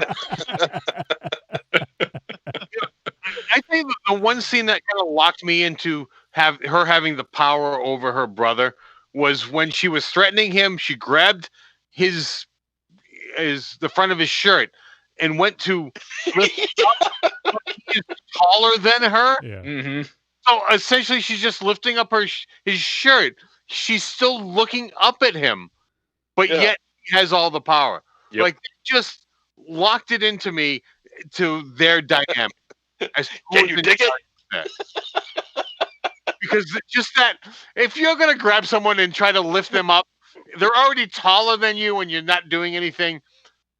You have no power unless they give you that power. So that just established their dynamic right there. And one other thing is that I can't remember. I think it was the dad. Maybe someone said earlier in the film that the humans are like the villains, basically. Like, because that sort of was a call. Oh yeah, like a call back to it towards the end of the film as well. So, I mean, that's kind of what this is all about, and that's why they were fucking horrible people. MZ, there's a very important question for you. Linus asks, did she get an introducing credit? To MZ, I was going to say that was my intro. No, she didn't, and you might want to gear that towards Raven Shadow. He's the one who has the. Oh yeah, you're right. I'm sorry. It was Raven Shadow. Oh, yeah. Raven Shadow, are you upset she didn't get an introducing credit? I am upset. I was going to save that for the verdict because, yes, this is a fucking movie that deserves a fucking introducing credit. Introducing the baddest bee in the room. I mean, not for nothing. Like this little girl. And I recently watched a 90s classic, Pinocchio's Revenge, on with our buddies from Tales from the Podcast. And that movie had a very bad girl in that movie that had some serious psychological issues. But this girl whoops her away, man. She's got problems growing up. She's gonna be a supervillain. You know why this didn't deserve an introducing? Because she was a star. She wasn't a minor player. It was self-evident. She was a star of this movie. And in introducing credit falls at the end of introducing everyone else. Her name needed to be first or second. And Evil Corny says, for the last week, I've laughed my ass off every time I thought of what was done to Alistair. Oh, God. Poor kid. Oh, my God. I like how he moves. Oh, yeah. He's gonna like when he walks away and everything. Oh, it's funny. Especially, yes, it's like, any chance I can get back to normal? Probably not. Oh. I don't know if it was the end of the movie or a post-credit scene, him having dinner with his parents. Yeah. Nothing being said about it, just quietly eating, Yeah, they think nothing of it. Anybody else catch the very obvious homage to BioCop? Oh, yeah. Except it was Zombie Cop. Yeah. Yes. The fucking love note, the fucking Valentine, I fucking lost it too. And apparently it's played by the same actor who played BioCop in that fake trailer. Oh, nice. Yep. I didn't Robert know that. Homer. Oh, nice. I didn't know that. Yeah, that character was fucking hilarious. And like all the characters, like, I mean, Psycho Goreman just alone is just fucking hilarious. Some of the lines in this are just so outstanding. I'm actually looking for quotes. I can't find too many online, which is a shame. But so many good lines in this. And then when you see his, I can't remember the name of his sort of like his group. It was like the Paladins of something, or yeah. I should have written it down. The Paladins of Beardom. Yes. The Paladins of Beardom. But when they show up, like that scene was fucking awesome too, and they're all in the forest. It was that where it was really leaning into the whole Power Rangers Guyver-esque aesthetics. I mean, hell, at one point somebody got slashed and sparks flew off of him, which is just so Power Rangers. That was part of that show. and hell, even one of the Paladins was speaking in Japanese, the Witch Master. Yeah. Oh yeah, if any one of them would have grown like 3 times their size, they would not. Oh yeah, like it just. I was expecting it. You know what? I bet if they could get better miniatures, they would have had that scene. But the creature work was top notch. They did a really fantastic job with this, and I think it was Monster Masters that did the practical effects work on this, if I'm not mistaken. But they did some really great stuff, and just everything. All the characters were so memorable, and that's one of the things that these movies really, that this movie really excelled at, is so many memorable characters, even if they were only on screen for a few minutes. They were memorable, and like even we talked about Pandora. Pandora wasn't on screen all that much, but like very memorable character with a very cool appearance. And all the other bit characters that were around that fucking table, and including of the Paladins, there was the one, I think one of you guys made a reference to this earlier, but the one that was like the sort of barrel of like, oh yeah, just nothing but body parts. Yeah. Oh, yeah. Yeah. And its only attack was just to spew blood. Yeah. So it was amazing. So good. I mean, Pandora had reminded me almost like she had a very like Angelina Jolie vibe. It's funny. Oh, like Maleficent. Yeah. Well, what's funny is T-Dog actually mentioned that she had like the appearance, like the like the kind of the thick lips and the small nose and everything. Yeah. Mm-hmm. But it was the way that whole suit was done up on Pandora, man, that's some really exquisite work right there. Yeah. A mixture of facial paintings and apparatuses and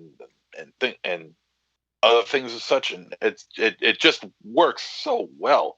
It looks cheap, but that fits the narrative of this movie as far as the monsters go. It's just phenomenal what they were able to accomplish here. Well, that kind of falls in line with like the 90s era of Power Rangers and the where it was kind of the foam latex attached to the flesh and blended in, and that's 100% of what that was, and it worked.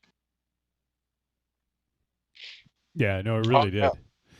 And I also want to mention the score by Blitz Berlin. I thought was fucking amazing, and it just really added to the overall aesthetic, the 80s/90s sort of vibe, and it just really worked exceptionally well. And in addition to their score, there was also what was the song?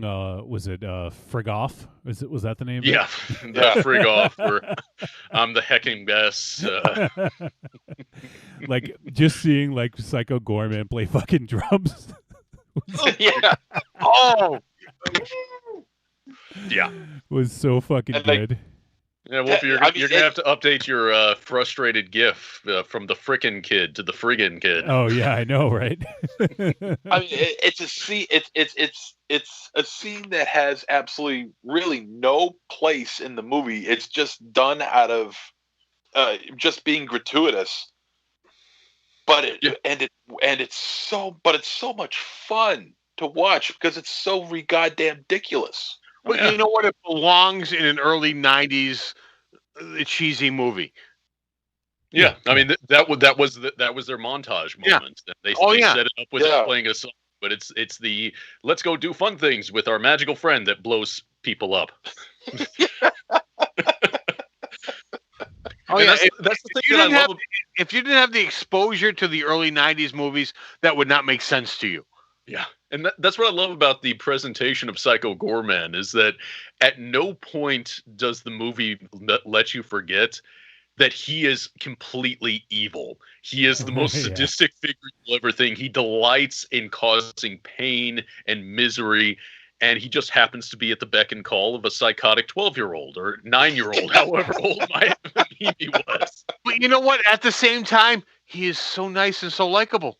Yeah, in a certain way. You want to sit down and drink tea with him. He kind of has a sympathetic backstory. You know, he was a slave. He found the stone. He was empowered.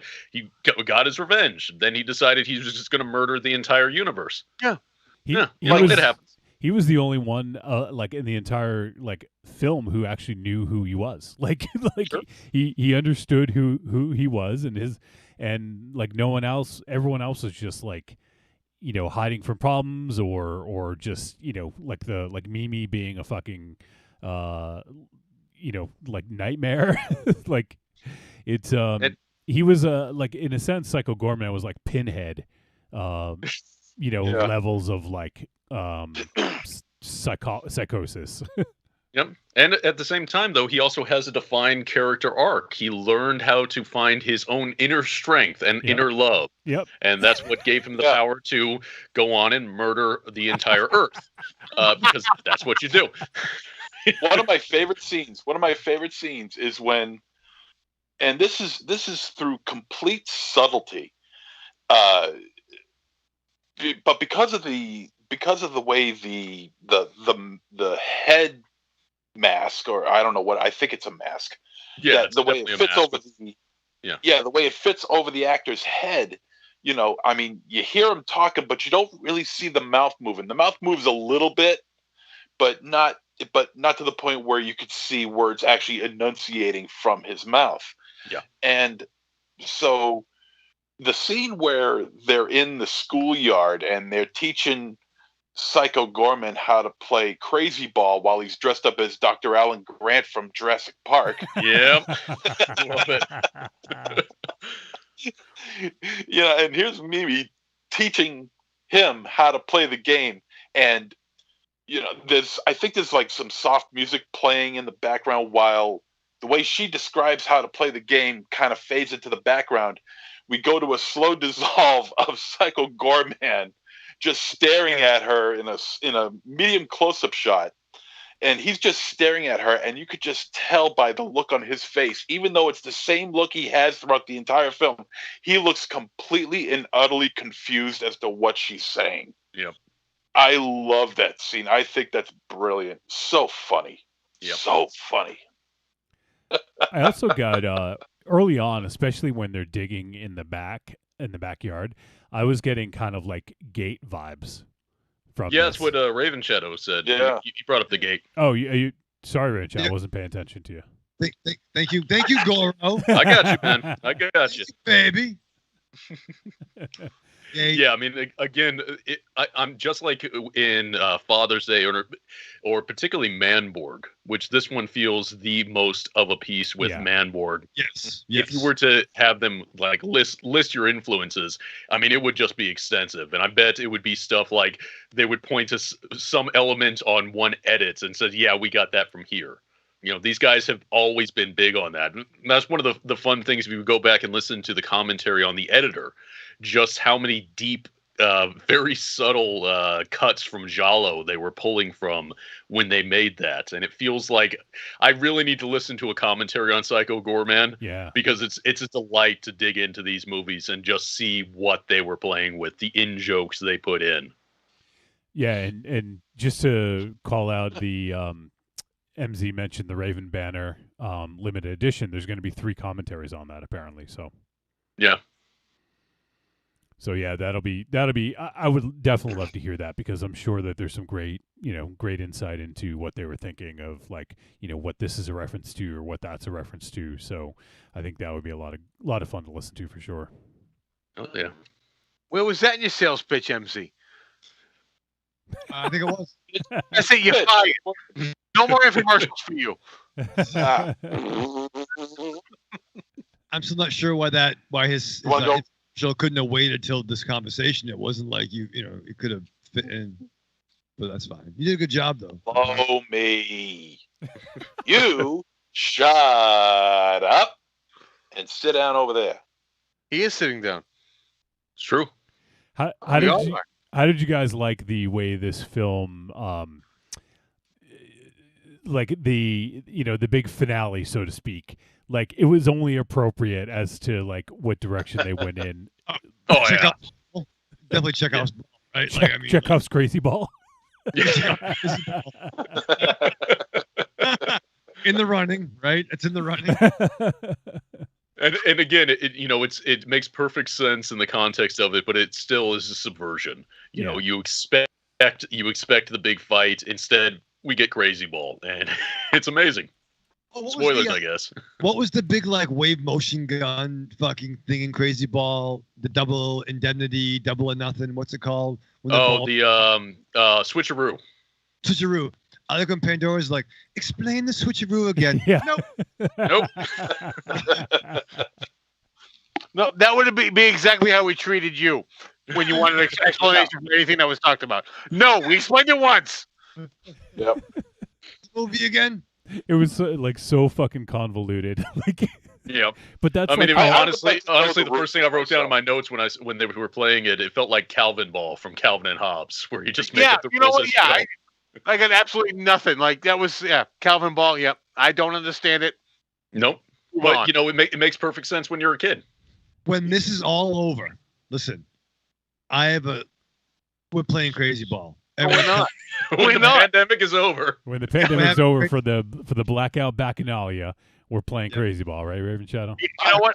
I have no problem picking up a ball and throwing it at your face. It'll be a baseball or maybe a bowling ball.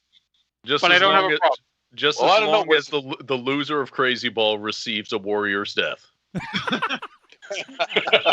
Well, I mean, was the ground rules ever really set for us to understand how Crazy Ball is played? Because honestly, I don't think there was. I think they actually do give the complete rules for Crazy Ball. It's just it goes so rapid fire.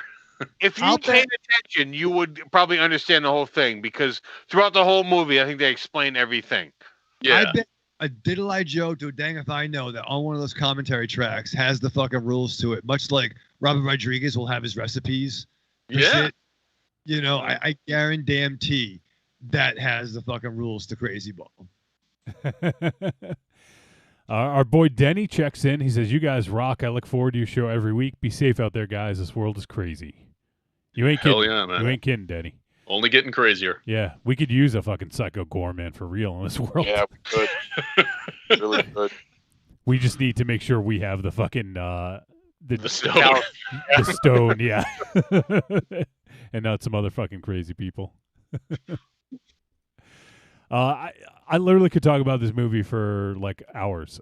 Is there anything else that really stood out to you guys that you especially liked? Anything interesting about it that you wanted to bring up? The scene where Brooks is sitting on the toilet. Yeah, I was going to say the one scene that cracked me up the most in the film was Psycho Goreman giving directions. Oh, Yeah. I lost my shit on that. Yeah, that was great.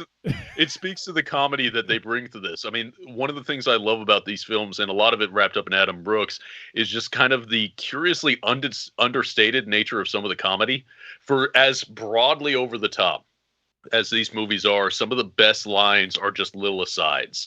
But then it's the way that they'll repeat a joke and then slam it in, and it almost is right on the edge of becoming not a joke anymore. The way they pull it off, and the way they pulled it off in this film in particular, it was great. Like, for instance, I guess we could call this Chekhov's Hunky Boy. There you are. Yeah, Goro, when you were talking about it's the little lines that make it funny. Going back to that bathroom scene after Psycho Goreman scares the shit out of Adam Brooks. Literally. It's like it's like you were saying, it's the little things, but it's the little things in that little thing, I should say, in that scene that I was almost in tears laughing, because it's like, once again, it's so subtle, it's so small, it's so minute, it could probably pass as a blooper, but they left it in anyway. And that's when Adam Brooks, after he gets scared by Psycho Goreman on the toilet, he falls back into the tub, and as he falls back into the tub, a little tiny rubber ducky falls on his neck. Yeah. It's one of those happy accident things. Yeah. I mean, Adam Brooks is also so very good at crying, like either when he's in extreme pain or when he gets the shit scared out of him when the flaming Psycho Goreman skull smashes his TV, and just his hysterics that he falls into, and the fact that they linger on him just sobbing on his chair. Oh, it's so funny. I mean, one of the things I love about these films, it's another chance to see Adam Brooks, and I really wish. I mean, I enjoy all the actors that have been part of the whole Last Run 6, but man, Adam Brooks really needs to be in more stuff because he is so good. Yeah, out of all of them, I think he definitely is the one that stands out as an actor, and obviously Kostanski probably stands out the most as a director, right? They've kind of found the niche. They all have their talents, but it just I want more Adam Brooks. I really do. Yeah, he's got some. He doesn't look like the kind of guy who would be able to do that. I mean, just going by appearances, he just doesn't look like the kind of guy who could do it, but he pulls it off so well. Yep. It's amazing what this guy can do. This TV won't stop bleeding. It's weird. A lot of blood. A lot of blood here. That was pretty fucking outstanding. I just want to go back and rewatch my Astron 6 movies. It's been a bit. Oh man. Yeah, definitely. I have their shorts. I definitely want to watch those again. And it's been a while since I've seen either Manborg or Father's Day. So yeah, and even the editor, I guess, it's been a while, but fucking hilarious. I obviously I wish that they were still working as a collective making films, but if not, like, I'm glad that we're able to still see, like, Kostanski is, like, he's obviously shown that he is the best sort of creative force in terms of, like, directing and writing. Like, this movie is fucking, it's so good. It's fucking hilarious. And, like, I want to just see Kostanski do more. Like, I don't ever want to see him tackle Leprechaun or something again, because, like, that just was not indicative of his talent. That almost felt like a one for them, one for me kind of deal, where he was like doing like a picture to maybe get some money to make his next one or something like that. But I want to see him just be fucking like let go, let loose on whatever he wants to do, because I mean, look at The Void and look at Psycho Goreman. Like to me, those are classic films the last like 10, 20 years for me. Yeah. And that's always been the kind of the story when they were making them as Astron 6 is, especially when they were making the editor and they were talking about just how hard it was and how hard it was to get the money together to make movies like this, which is why it's so important for people to support them, to rent them if you can, to buy the Blu-ray, to support these guys because they are operating kind of on the fringes. They need this money to kind of continue because there is no way in hell you could imagine a major studio kind of back in their work. I mean, the fact that Shudder exists and that's a potential source of funding for them, that's amazing. That's great because this is the kind of content that will flourish on that sort of platform. But if you want to have more of it, you really got to support these guys. Yeah. And obviously the money for them would be nice, but even more than that, it's also just to be able to show the receipts when they go to try to get another project going.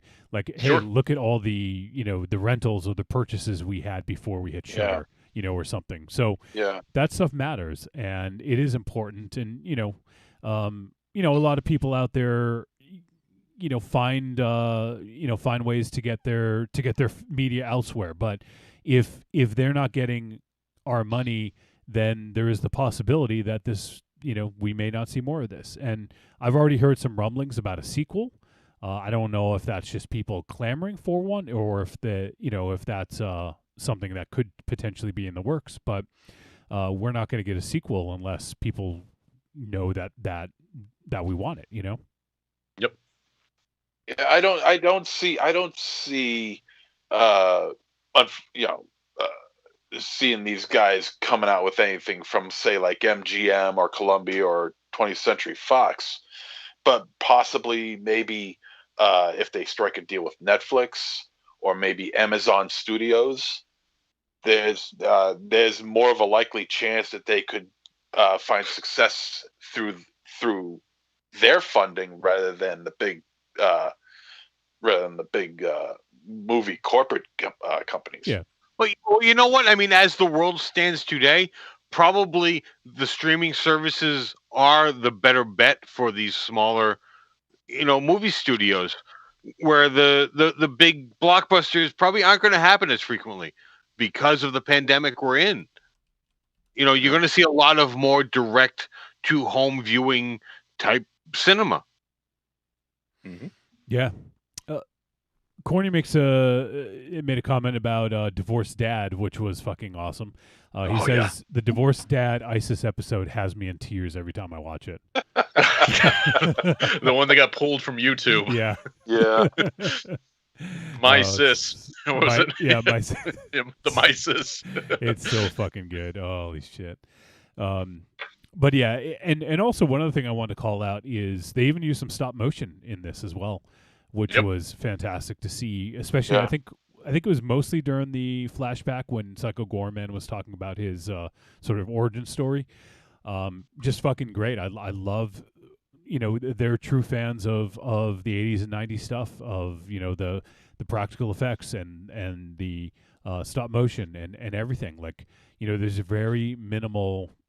There's definitely CGI, but it's minimal. A lot of it is for like the after effects, of like.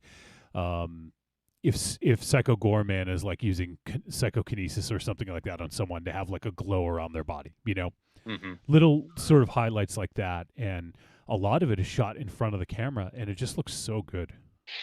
It is.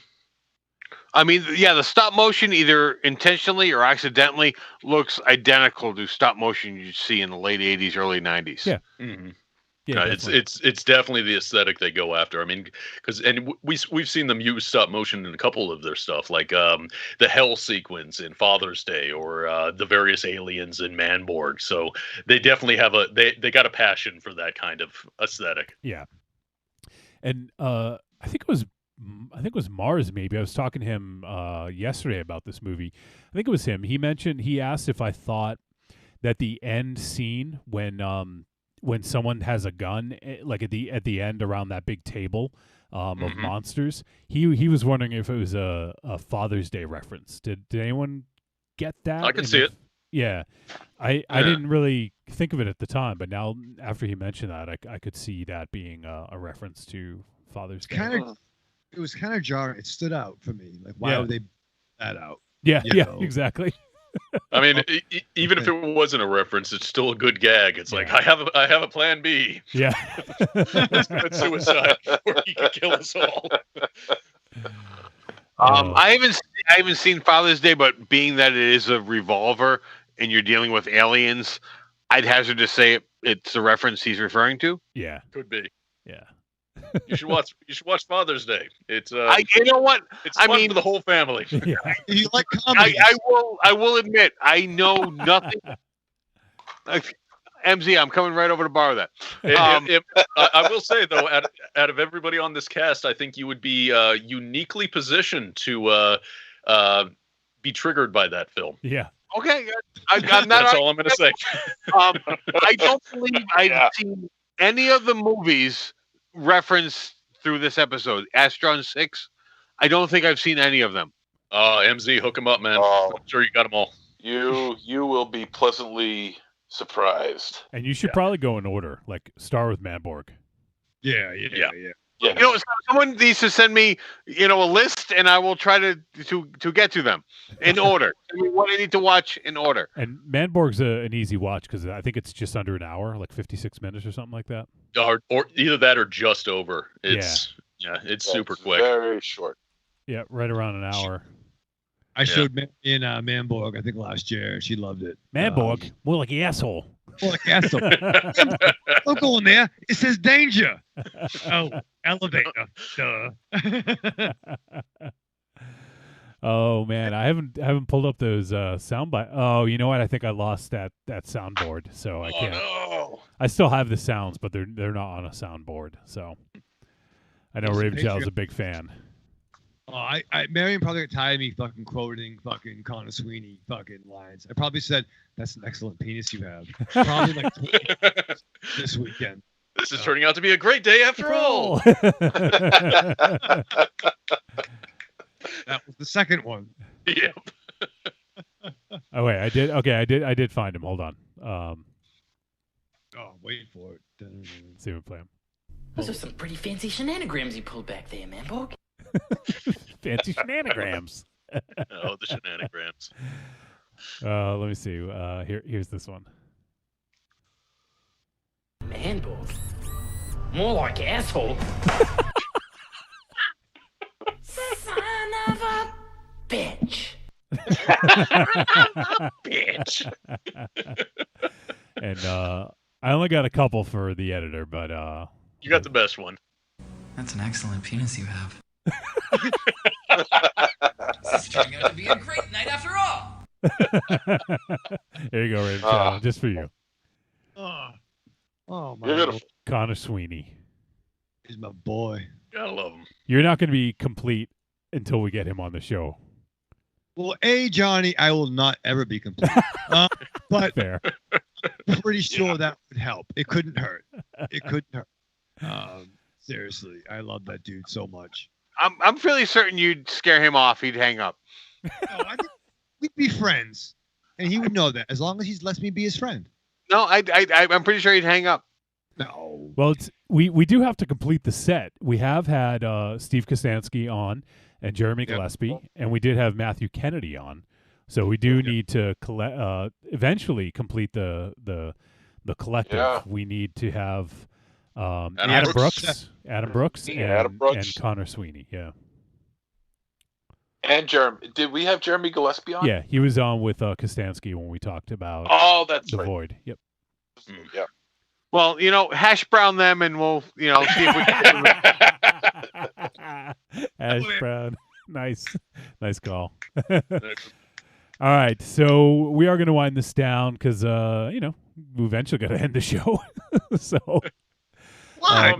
About comedies, a lot of times it comes down to the Chris Farley. Is like, remember when that happened? Yeah, that exactly. Was cool. Yeah. I guess when we do the verdict, this will give everyone kind of like a few minutes to think about it. Maybe we'll do our favorite death because there's quite a few pretty good ones in this. So maybe when we give our verdict, I think it's pretty obvious right now, but everyone can give whether it's Trick or Treat any thoughts, and then we'll do favorite death or even favorite scene. It doesn't have to be death, but favorite scene, favorite death, something like that. So, all right. Well, speaking of which, why don't we do that? Let's go to the verdict. Trick or treat, baby. I wonder if people would say you're a trick or a treat. Trick or treat, motherfucker. All right, verdict time. We're going to kick things off with our guest co-host, Mr. El Goro. I mean, this is an absolute treat for me. I mean, as I've said before, I'm a tremendous fan of just the aesthetics, the influences, the just approach to comedy and the approach to genre that these gentlemen bring into their films, originally through Astron 6 and now through this one, which again, while it's not an actual an Astron 6 production, it's basically an Astron 6 film. And what I particularly love about Kostanski is the fact that he could, depending on how he positions his genre influences, he can approach a wide variety of different tones. When we look at The Void, a lot of the special effects that were utilized in that were not too terribly different than the stuff he was employing in Manborg. It's all in how he decides to portray it. And in this case, he is pitching it exactly where his influences lie, in that decidedly 80s to 90s children-focused entertainment. At the same time, elevating all of the gore and all of the other elements that just it comes together in such a beautiful way. I absolutely adored this film. It's definitely one that I'm going to be revisiting, and it's definitely one that I highly, highly encourage people to seek out, particularly if you, like me, grew up watching the kind of things that they were homaging. You will appreciate it, and you will have an absolute blast with this film. And as far as my favorite deaths go, I mean, to me, it's anytime anybody receives a warrior's death. Just goddamn.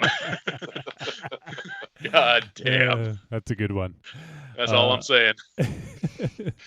All right, MZ. You know, when we first started paying attention to Astron 6, I said a long time ago, and I sorry think to it was interrupt, when but we have were... to thank El Goro. He brought it to us, so that's why he's here. That's right. Well, part of the thank history. you, El Goro. I'll take it. I give you pleasure. I give you Manborg. I remember that. Yeah. When we first started paying attention to Astron 6, I think it was around, we reviewed Maddenborg, reviewed Father's Day, and we also reviewed The Editor. And I think it was at that time that I said that in 5 years that these guys are going to be big. These guys are going to be really big.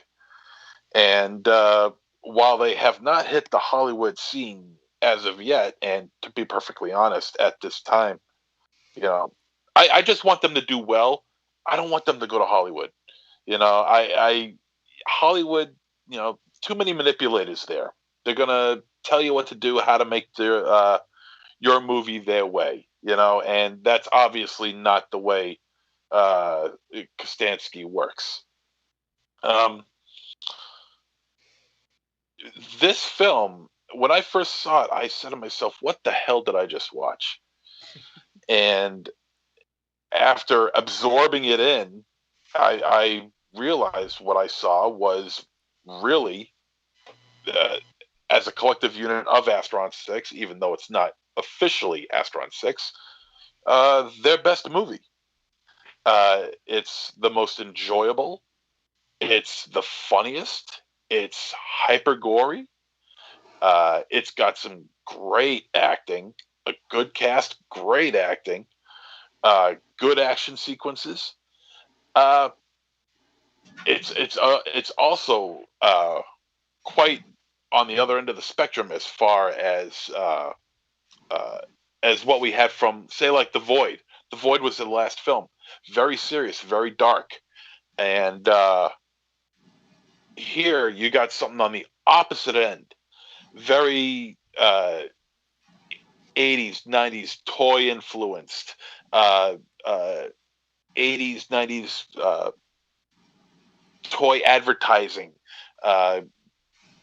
Pretending to play with the action figures that you got as a kid. only these are real, and you have control of them. And only except this little girl happens to control the most evil and most devastating figure in the history of the universe.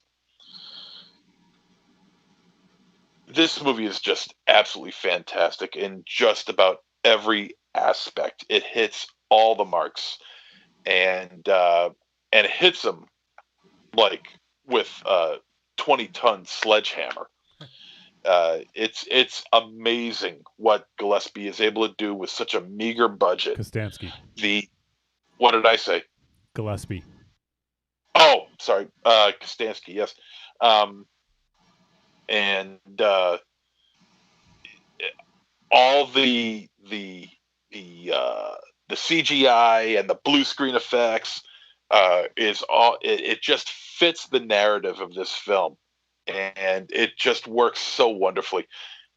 By all means, check this out pronto. What? Grandma needs medication? Tell her to get it herself. Watch this movie, okay? I trust me. Trust Goro.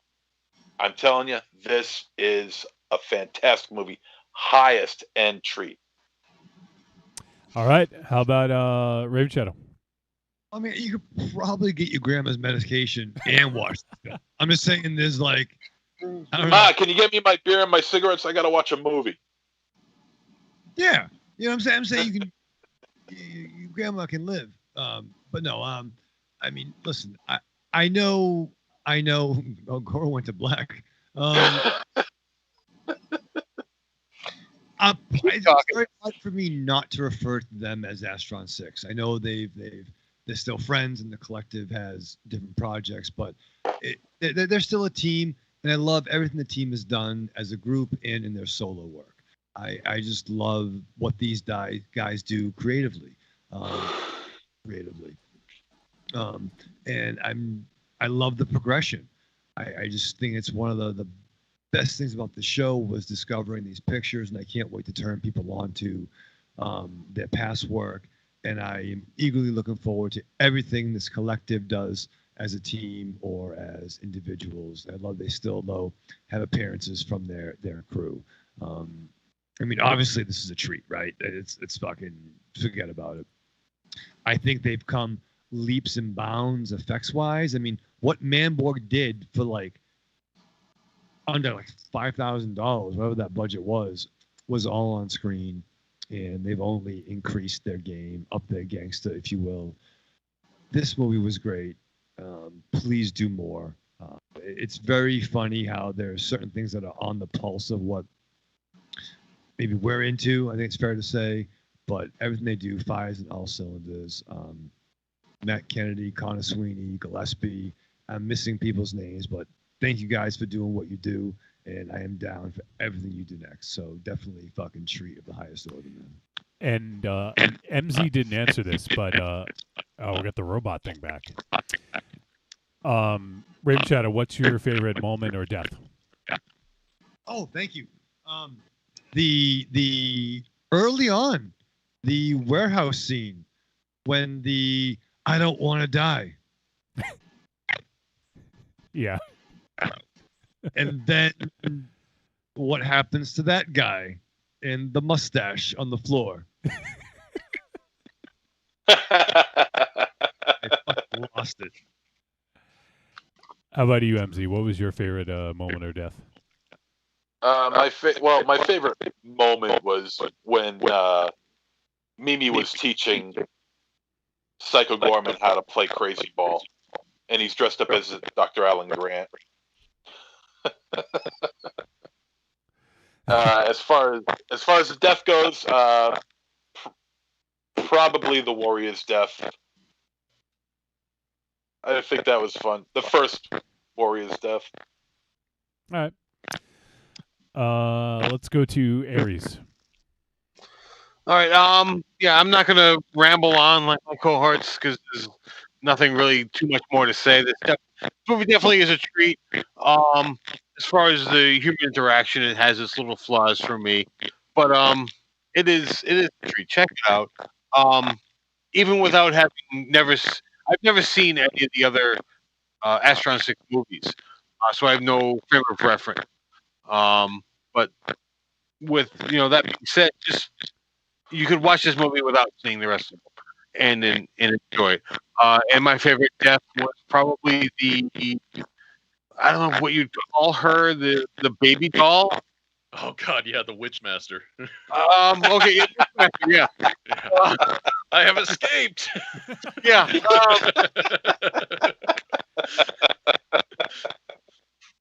So yeah, that's it for me. So it is a treat.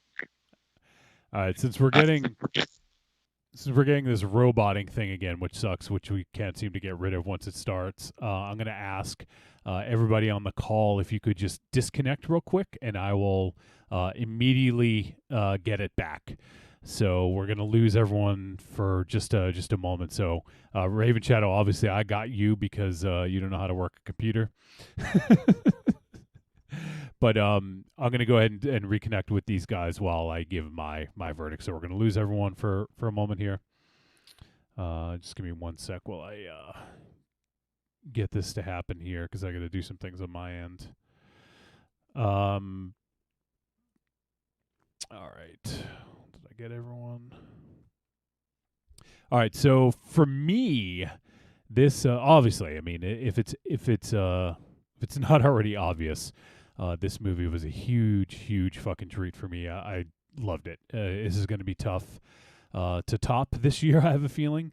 But while I'm trying to wait to get everyone back here, let me actually go back and let you guys know of some earlier episodes where we've talked about Astron 6 films. So the first one we did was episode 74. That was, we did Manborg with El Goro. And that was our first sort of foray into, the world of Astron 6. And then El Goro introduced us to Manborg, and then we were pretty much on board right away. And then after that, the very next episode actually we did was Father's Day. So we did in back-to-back episode 74 and then 75. We did Father's Day. And then let me look here. And on episode 100, we had Matthew Kennedy on for an interview. All right, you guys back? I'm back. Here. Is Darth Vader joining us? What the fuck is going on? What's that? Someone's breathing really heavy. Maybe it's you. All right. I apologize for the awkwardness for about 30 seconds, but we got everyone back and the roboting's gone. So, yay. Okay.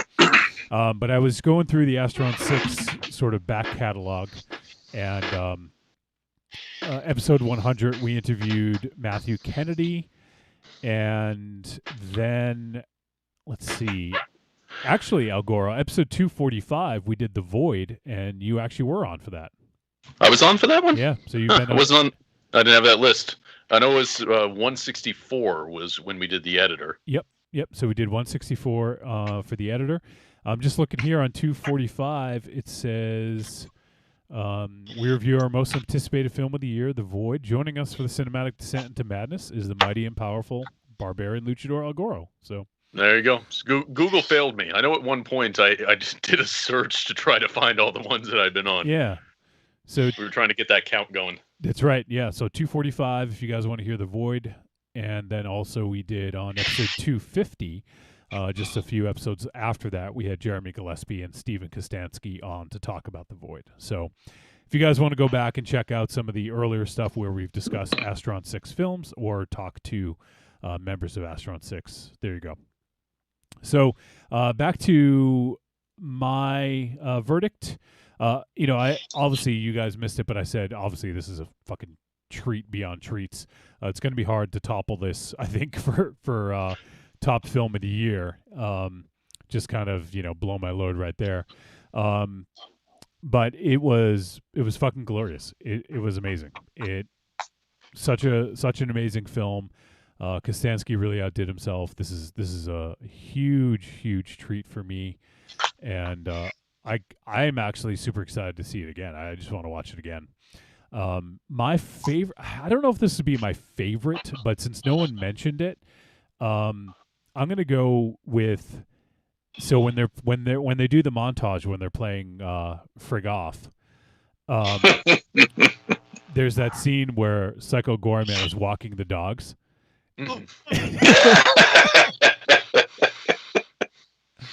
MZ, say something to your mic because you sound fucking weird right now. Do I sound fucking weird right now? Yeah, you usually correct yourself after you talk, so I just want to make sure you talked. Yeah. All right. Blah blah blah blah blah. Am I? Yeah. All right. You better. Okay. Yep. But yeah, during the montage when they're playing Frig Off, where Psycho Goreman's walking the dogs, that was hilarious. And then right after that, it cuts to them walking down the street, and some kid is like leering at Psycho Goreman, and then you see his eyes light up, and the kid just fucking explodes, blood everywhere.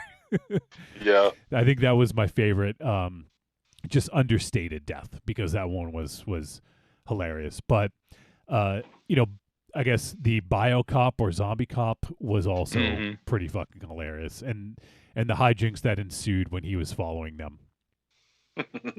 So we'll go with that. But yeah, I everyone should check out this film. It is I think most people that listen to the show will love it. It's fucking glorious. It's going to be on Shudder eventually, so hey, if you can't afford to rent it or buy it, it will be on Shudder eventually. But as we mentioned, support these guys, because we all want to see more of this, and the more that we help out and the more that we buy, the more likely it is that they'll continue to make movies.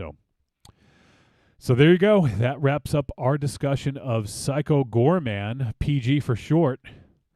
By the way, a few minutes ago, Creepy Girl popped in and says, "Hey guys, hey El Goro." Hello. She just popped in, probably after work. And then we also got First Time Mike, also Evening Family. Got a little hangout time tonight. FTM. So nice. Got some late comers, but glad to have you guys aboard and hanging out. All right, so next week we talked about Psycho Goreman this week. Next week actually is another one of my most anticipated films of the year, and so we'll see if it's able to unseed Psycho Goreman. But next week we're going to be doing the film Synchronic. And this is the latest film from Justin Benson and Aaron Moorhead. We've watched a bunch of their films, if you guys remember. We did The Endless, we did Resolution, and we also did Spring. They also had a segment of VHS Viral, Bone Storm, if you guys remember that one. And also, they are Raven Shadow. I don't know if you heard this, but Benson and Moorhead got signed on to direct the Moon Knight TV series. Really? Yeah. So the directors of next week's film, Synchronic, will be doing Moon Knight, which is pretty fucking cool. Algora, I know you're familiar with Benson and Moorhead's work a little bit. Yep. What do you think of that decision to have them do Moon Knight? That is, I mean, to me, it's a very, very strong decision, particularly if it allows them to lean into the aesthetics that they brought to their films. There is a tendency sometimes with the MCU to take guys that kind of made their bones in the independent market and then sort of massage out the things that made them work or, brought them to the dance. Yeah. And, that's just the MCU's house style. But if they're willing to kind of go the more surrealistic route, of which Moon Knight definitely lends itself to that sort of thing, I think it could be something really special. Yeah, I think it's a really interesting choice. I can't wait to see what they do. I've loved their film work, so I'm really excited to see Synchronic. And Raven Shadow, I know you're excited because it stars Anthony Mackie. Oh boy, I'm fucking so excited. And Jamie Dornan. You know the Jamie Dornan? Yeah, I went to high school with him. You didn't. I wasn't in school much. But I'm not sure who was in my class. But no, I love the Anthony Mackie. I was watching a Netflix picture he did last night. Oh, I didn't make it last night. I watched it last night. Was Outside the Wire. Heard good things about that. Yeah. It was fun. He leans into some some cap tropes in the picture, but there was some nice surprises. I got to finish it because I did have to crash, but I love Big it. surprise. It was a long day, Johnny. Okay. Took Ollie to vet. He was tired. I was tired. It's expensive. You know. It was a long day. You had 25 hours in that day? I did. Yeah. Did you somehow have 28 hours or something? I did. Yeah. We left off that last hour for savings, but we increased some more. It's fun. Well, if you didn't know, Jamie Dornan was in the 50 Shades movies, Raven Shadow. I know you're a big fan. No, if Charlie Hunnam was in there, I was all in. You were going to be all in? Yeah, once Jackson was out, I'm like, fuck this bullshit, man. So Corny says, oh, I love Synchronic. So Corny's already seen it. And First Time Mike says, I really enjoyed The Endless. Yeah. On the show, smoke some Synchronic, too. So looking forward to next week as well. So can't wait to check out Synchronic. But everyone go check out Psycho Goreman. We implore you to go watch this. We all fucking loved it. I know. I mean, I know it's going to be on year-end fucking lists. So, yes. You know, if you spoiler want, alert. Yeah, spoiler alert. If you want to get in on that, go check it out. Oh, you got no faith in the movies we're watching coming this year, huh? No, I'm actually really excited for movies this year, more so than last year. So, but you know, hey, I know Psycho Goreman will probably be on the top 13. I don't know about number 1, but we'll see. It's still early. We're still in the first month of the year, so yeah, that's why I hope this doesn't make it on the top 13. Okay. I hope that we have that many good movies that this one doesn't make it on there. Wow. And that's always to be hoped, you know, that if there are 13 movies that just completely blow out Psycho Goreman. True. That's what I'm hoping for. All right. Well, we'll see. We'll see what happens. All right. Well, we have some voice messages to get to before we wrap up. We got a few during the recording of the show, so we have a few more. Let's start things off with our boy Arkham Josh. Hey, Trick or Treat Radio guys, it's Arkham Josh here. Just calling in with my thoughts on this week's film and catching up on last week's film. So last week's was Bloody Hell. I thought this film was a bit of fun. At first, it kind of started off kind of for me, but then kind of as things got going and everything got into play, I started to enjoy it a bit more. Overall, I thought it was a fun film. I thought the acting was good. Everything overall looked pretty good. I did enjoy both of the dual performances.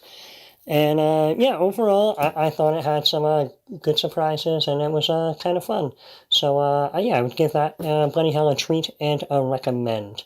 Also going to say, you know, without giving anything away, just the situation he finds himself in, it could have been very cliched with the reasonings and you know, kind of what was behind the motivations of the people, but I'm glad that they kind of gave it a little bit more quirky, interesting backstory, which, as you guys mentioned, I too would have liked to have seen a bit more of that backstory. But overall, treat, recommend. It was a fun film. This week's film, Psycho Goreman. I think we've all been looking forward to this, and man, was this a treat. You know, it was equal parts jaw-droppingly impressive and stupid at the same time, in the best of ways. I don't know, it's like some weird mashup of a kid's movie, a gore film, and some weird mid-90s Power Rangers knockoff. And it was fantastic. Overall, I had a lot of fun with the effects, the characters, with the gore. So, yeah, another treat and recommend. This one's a lot of fun. I recommend people heading out and checking it out. Yeah, hey, hope everything's going well, and I'll talk to you guys soon. And I don't know, hope you're having a good one and staying warm, because, you know, it's been a bit snowy lately. All right, bye. All right, Josh, thanks, man. And glad you dug both flicks, especially Psycho Goreman. Always good to check in with you, my friend. And we're going to get Josh back on one of these days. Been a while. Should be fucking hanging out with us, but there's a fucking pandemic. Sucks. Well, Raven Chow, you never know. Like, people are getting vaccinated, like more and more people. Hopefully, if that sticks and these other fucking variations, or don't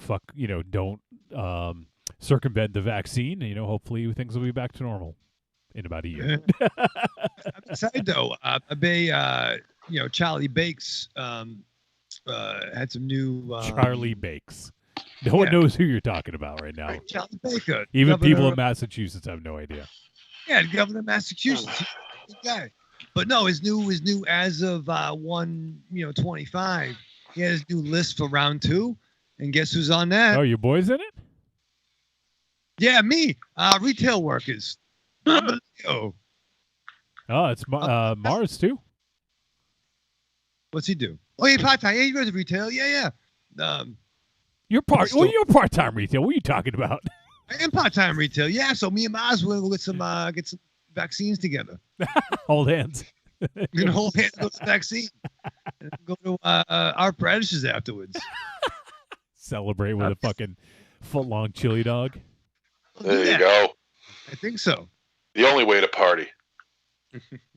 All right. Well, let's now check in with our boy Pabst. Let's see what Pabst has to say.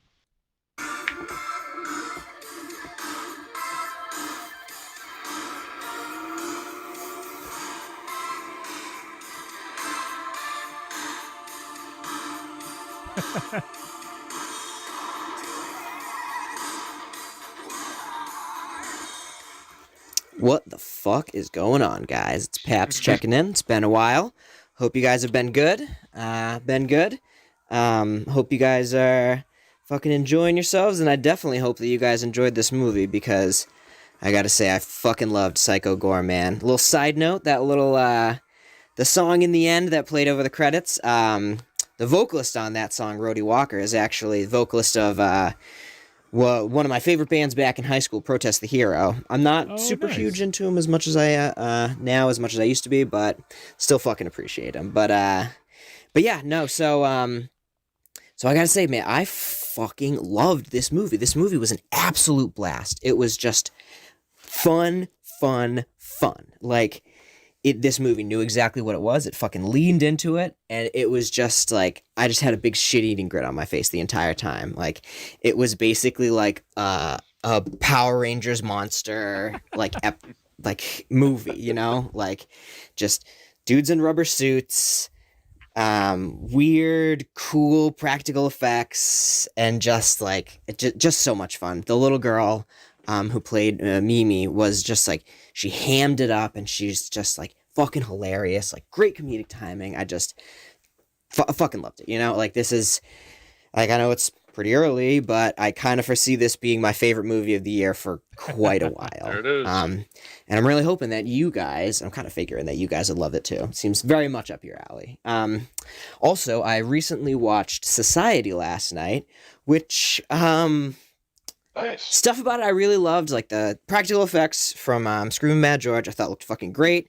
Parts of it were a lot of fun and just kind of weird and campy, but like, I didn't like any of the characters. And like, I know that's kind of the point of that movie, but like literally, no, like, not even your protagonist. Like, it's just like, yeah, like, oh, you don't really get along with your family, but you're still a fucking rich prick, so whatever.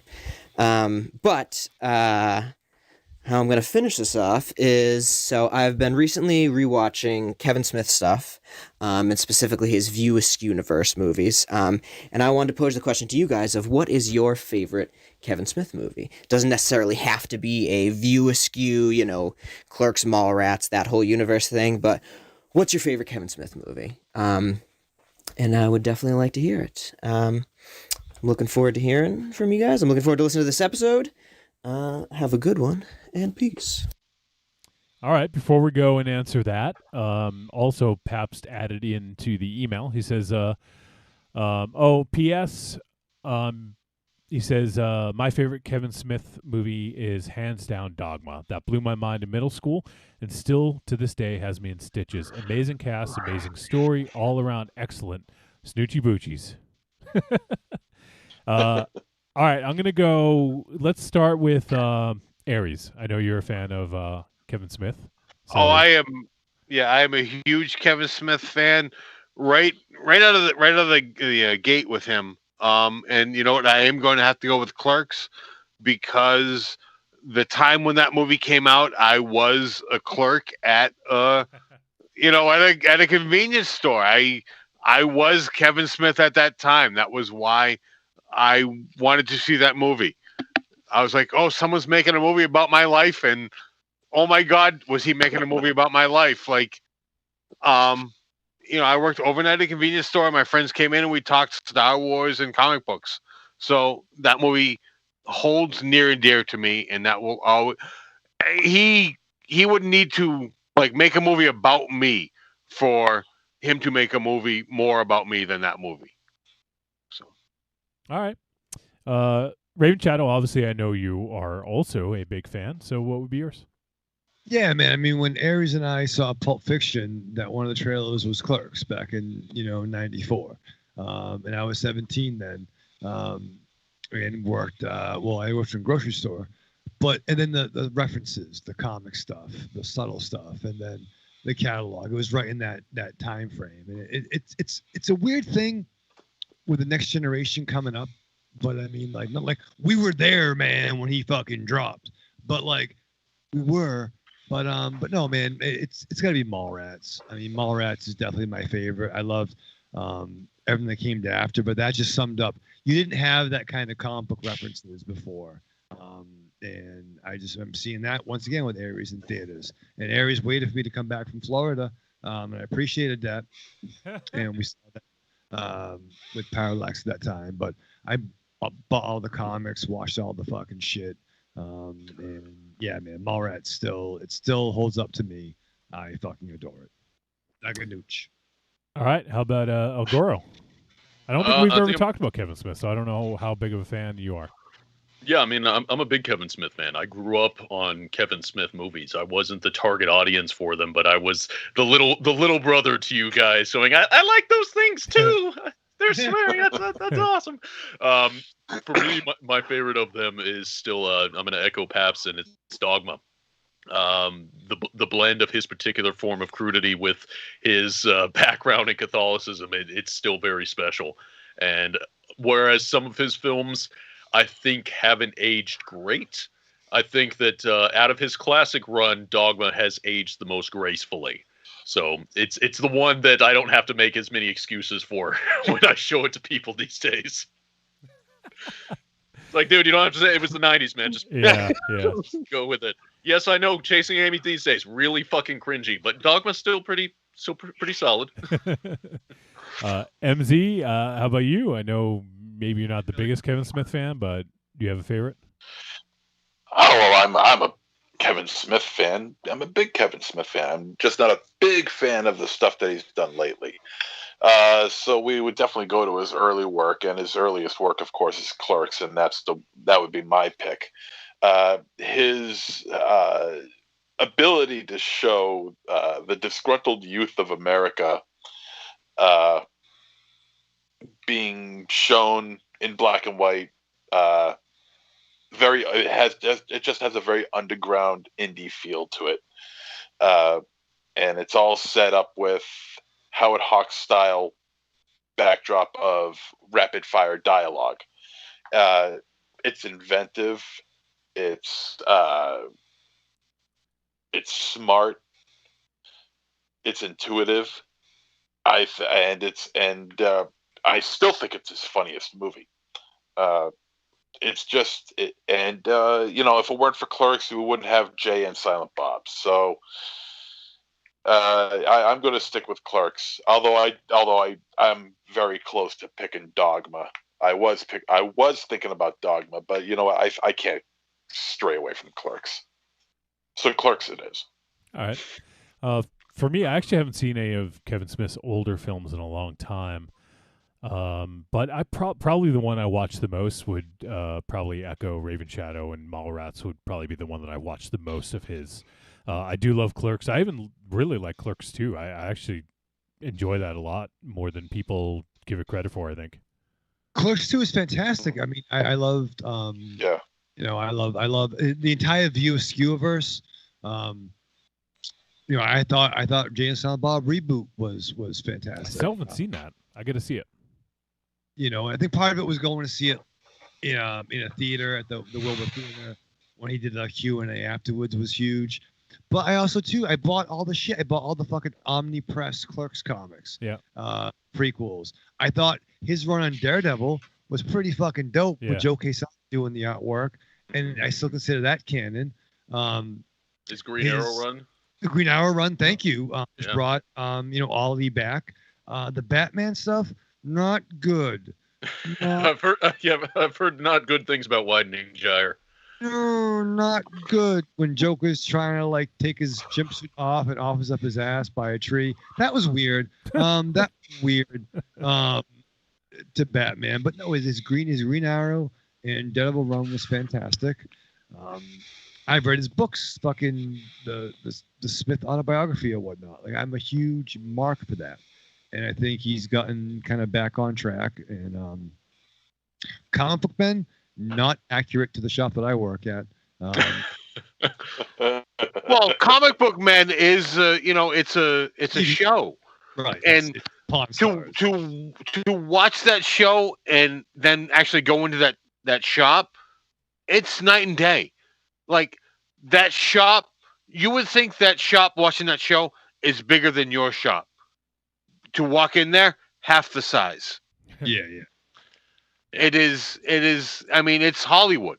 That show is Hollywood compared to what it is walking in there. And you walk in there when they're not filming, it's just a comic book shop. Yeah.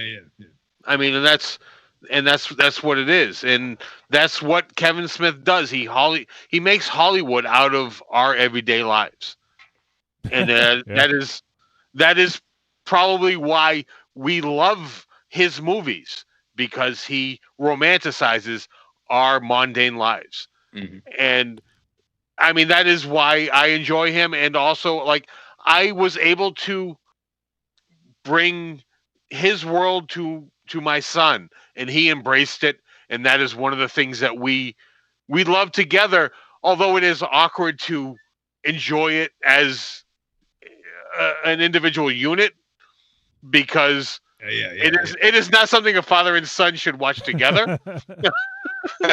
we can laugh about it and everything else, but he bought us tickets to reboot the movie and the Q&A. Yeah. And to sit next to Kevin Smith as he talks about his ball children with your actual child, oh, it is completely awkward. And it's just he's got a war though. Keep in mind. Oh yeah. You know what? Your son lost 0 at a fucking wrestling match, by the way. Yeah. Oh yeah. And I love my child, and I love that he bought me this. But oh my God, it was so awkward to sit next to him, listening to Kevin Smith talk about his ball children. You know. I watched. And you know what? For a while, he had, because he finds his niches with me with gifts. He bought me a sweatshirt from the shop. Then he bought me the tickets to the show. Then I got a signed DVD of the movie, and I absolutely loved all of that.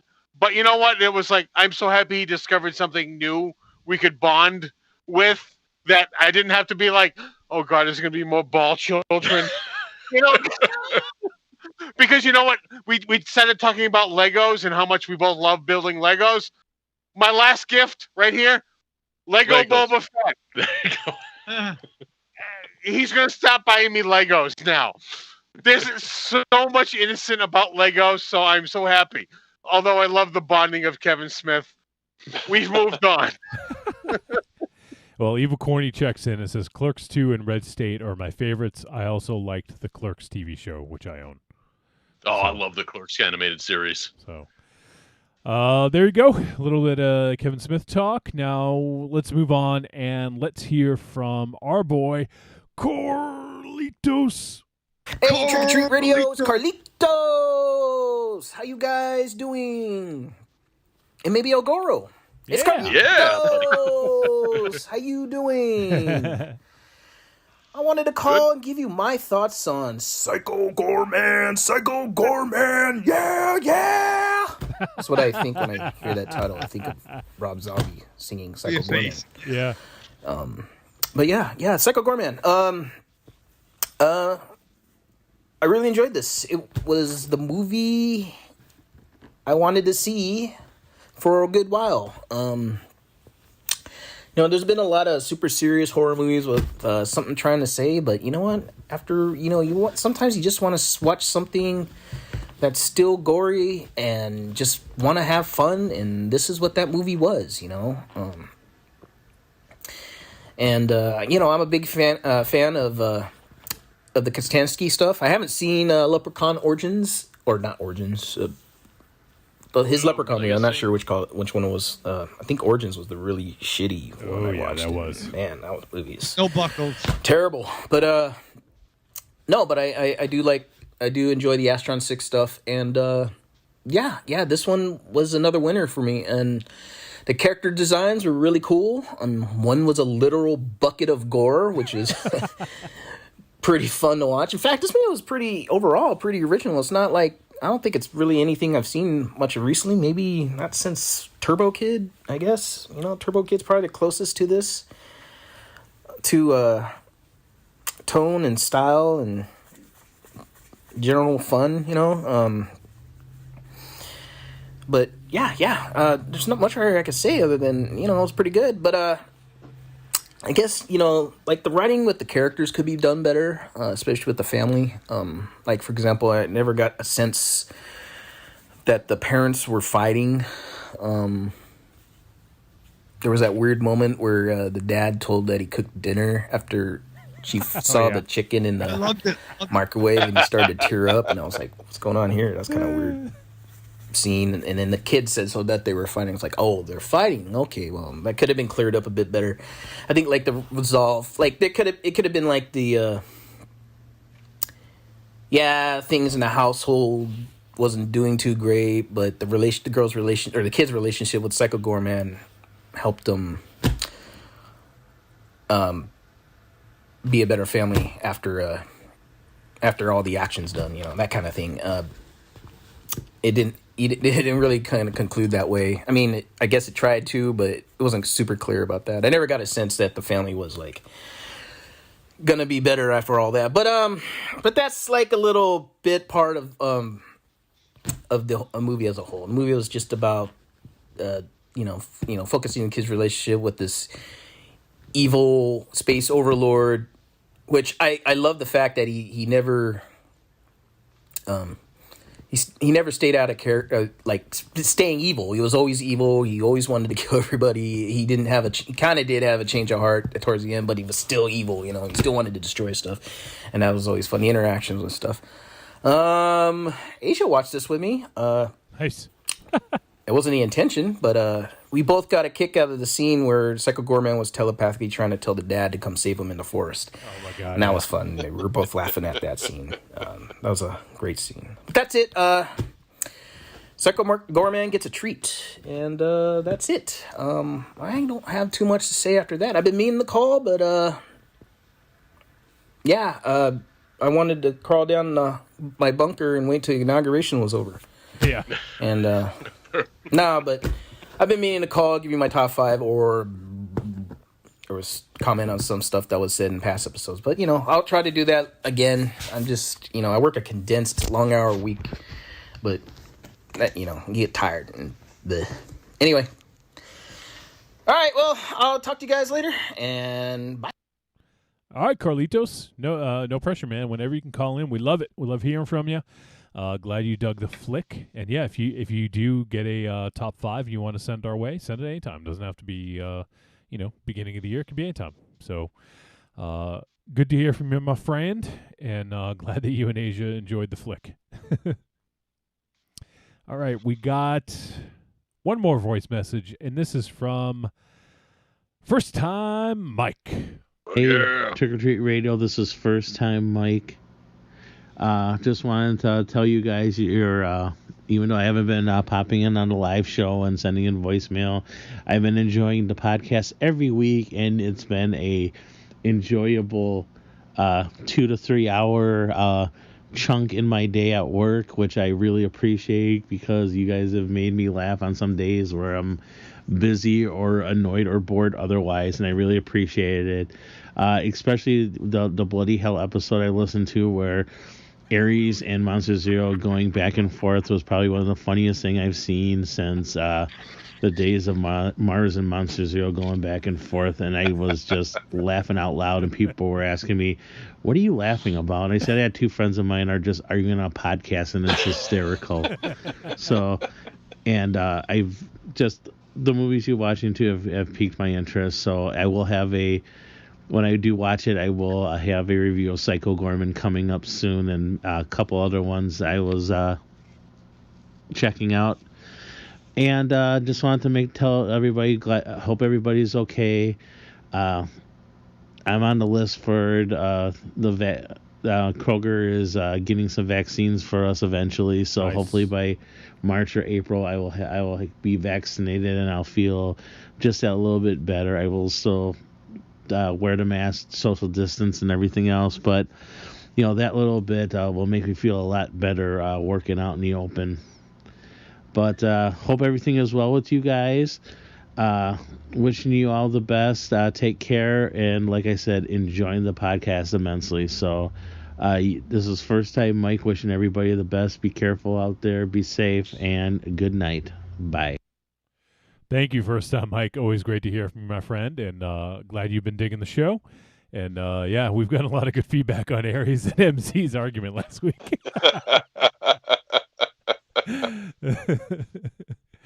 Oh shit! I think one of my favorite parts. So I might even mention this earlier in the show was when Aries froze up, and then when you got back, you were like mid yell, and you were like, "Ah!" It scared the fuck out of everyone.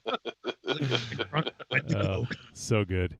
So if you guys haven't heard that, yeah, check back last week. It's about I don't know, like maybe an hour and 40 minutes in. It's during the tail end of the film discussion.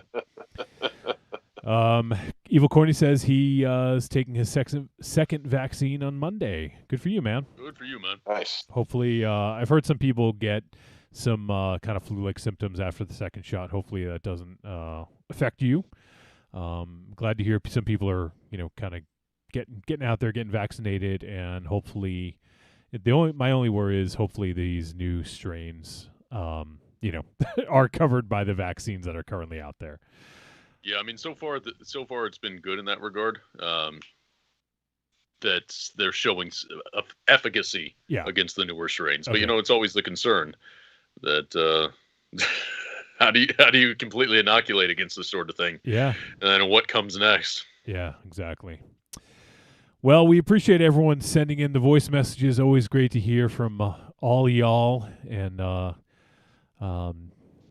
but we should probably wrap up because for two reasons: my iPad is about to die, and then also it's getting late. So, El Goro, man, this was awesome having you on, and once again, we didn't have you on for Leprechaun, but I'm actually not sad about that. But every other Astron 6 related movie that's come out, we've had you on for. So we got to keep the streak alive. Hopefully get another Astron 6 movie within the next year or two. But as always, my friend, thank you so much for coming on and joining us. It was fucking awesome. And as always, thank you. It is always an absolute blast to sit down and talk with you guys. And Goro, please let folks know where they can find your show. Sure. So if you want to hear more from me, I do a weekly movie discussion podcast called Talk Without Rhythm, where every week I discuss two films that are somehow tied together by a theme. Most recently, we've been going through the Patreon picks, so the people that were very generous enough to support me over on my Patreon, which is patreon.com/twarp. They've been booking the episodes. Coming up this week is a pick from somebody who is no stranger from Trick or Treat Radio. It is Evil Corny himself. Oh, and shit. He has selected on his tier of patronage, he was allowed to pick one film, and I got to choose the movie to pair it up with. He chose 1980's Blues Brothers. Nice. And I decided to continue on the SNL theme by pairing it up with 1992's Wayne's World. So that's going to be the next film episode coming up, which will be episode 554. And over on the Patreon, because I record stuff for those people that support me on there, I just started discussing the 1990s Gamera films, kind of a appendage to last year where I went through chronologically through all the Godzilla films. So now we're going to hit some of the big giant turtle who's made of meat. Nice. Gamera. Gotta love him. I'm surprised that you hadn't done Blues Brothers for some reason. You know, it's the weirdest thing, you know, because I just hit the 11th anniversary of TWRP. I think that's technically tomorrow. It's the 11th anniversary. And there's still like those weird little gaps when somebody points out, how the hell haven't you done that? It's like, I don't know. I was too busy on Trick or Treat Radio talking about Manborg. Well, it's weird. It's weird. Well, congrats, man, because we're 8+ years, and that blows my mind. And then I think about you, and 11 years is fucking crazy. But good on you, man. And you have I know what you're gonna say, but El Goro is one of the finest film critics that I've listened to. Not even that I know. I know he's on camera now. He's gonna get bashful, but I ain't a critic. That's what I always say. I'm just a guy who talks about movies. Fair. I know you don't consider yourself a critic. I don't consider us anything, but you're very intelligent when it comes to talking about film, and I enjoy hearing you talk about them. So I appreciate it, man. All right, so before I go around the room, since my iPad's about to die, I'm actually going to plug you guys into my other device. So I'm going to lose you guys for a sec, but I'll get you right back, and we can say goodbye. But Creepy Girl asked a question, and let's see. She said, what is next week's movie? And Creepy Girl, next week we are doing Synchronic. So you can go ahead, and it's available on VOD. So check that out. All right, you guys hear me again? I hear you. Okay, cool. That was seamless. All right, let's go around the room and say our goodbyes, starting with MZ. Arrivederci, douchebags. Bye. Bye. You didn't do it long enough. You have to actually leave the room. You have to leave the room. Keep it going. Yeah. Leave the room. Just leave the room. That's pretty good. That's pretty good. All right, Aries. All right, goodbye, and El Goro, it was great to speak with you as always. Always a pleasure, man. Raven Shadow. All right, listen, real quick. The end rap song in this reminded me much of Morty's theme from The Fear, which actually narrated the adventures of the main character, because there was some mad drops. And this told everything. It talked about everything that the evil that Psycho Goreman did. This fucking band covered the gamut. Psycho Ball, fucking PG for short. Crazy Ball. Crazy Ball, what did I say? Psycho Ball. Oh, so that should be, I'm with a spinoff. Just doing. Vince is working on Psycho Ball. But yeah, no, until then, if you listen to one podcast a year, listen to Talk Without Rhythm. If you listen to over 5 podcasts, we'll check out Trick or Treat Radio. So,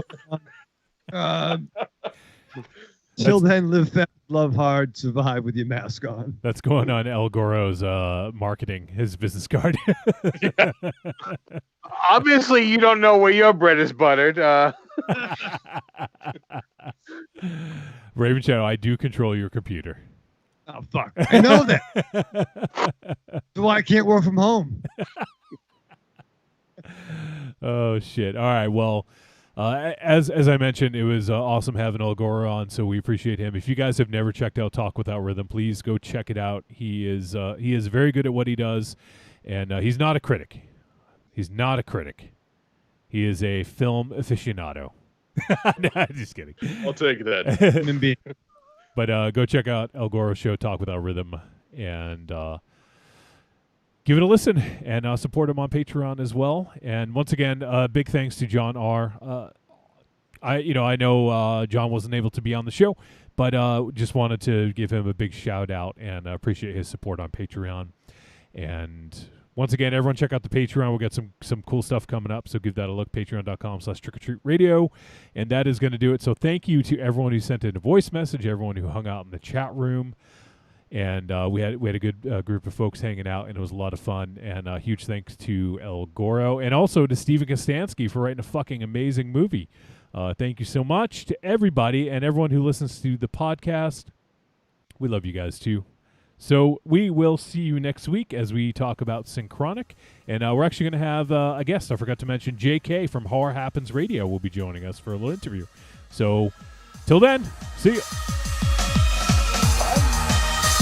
Bye.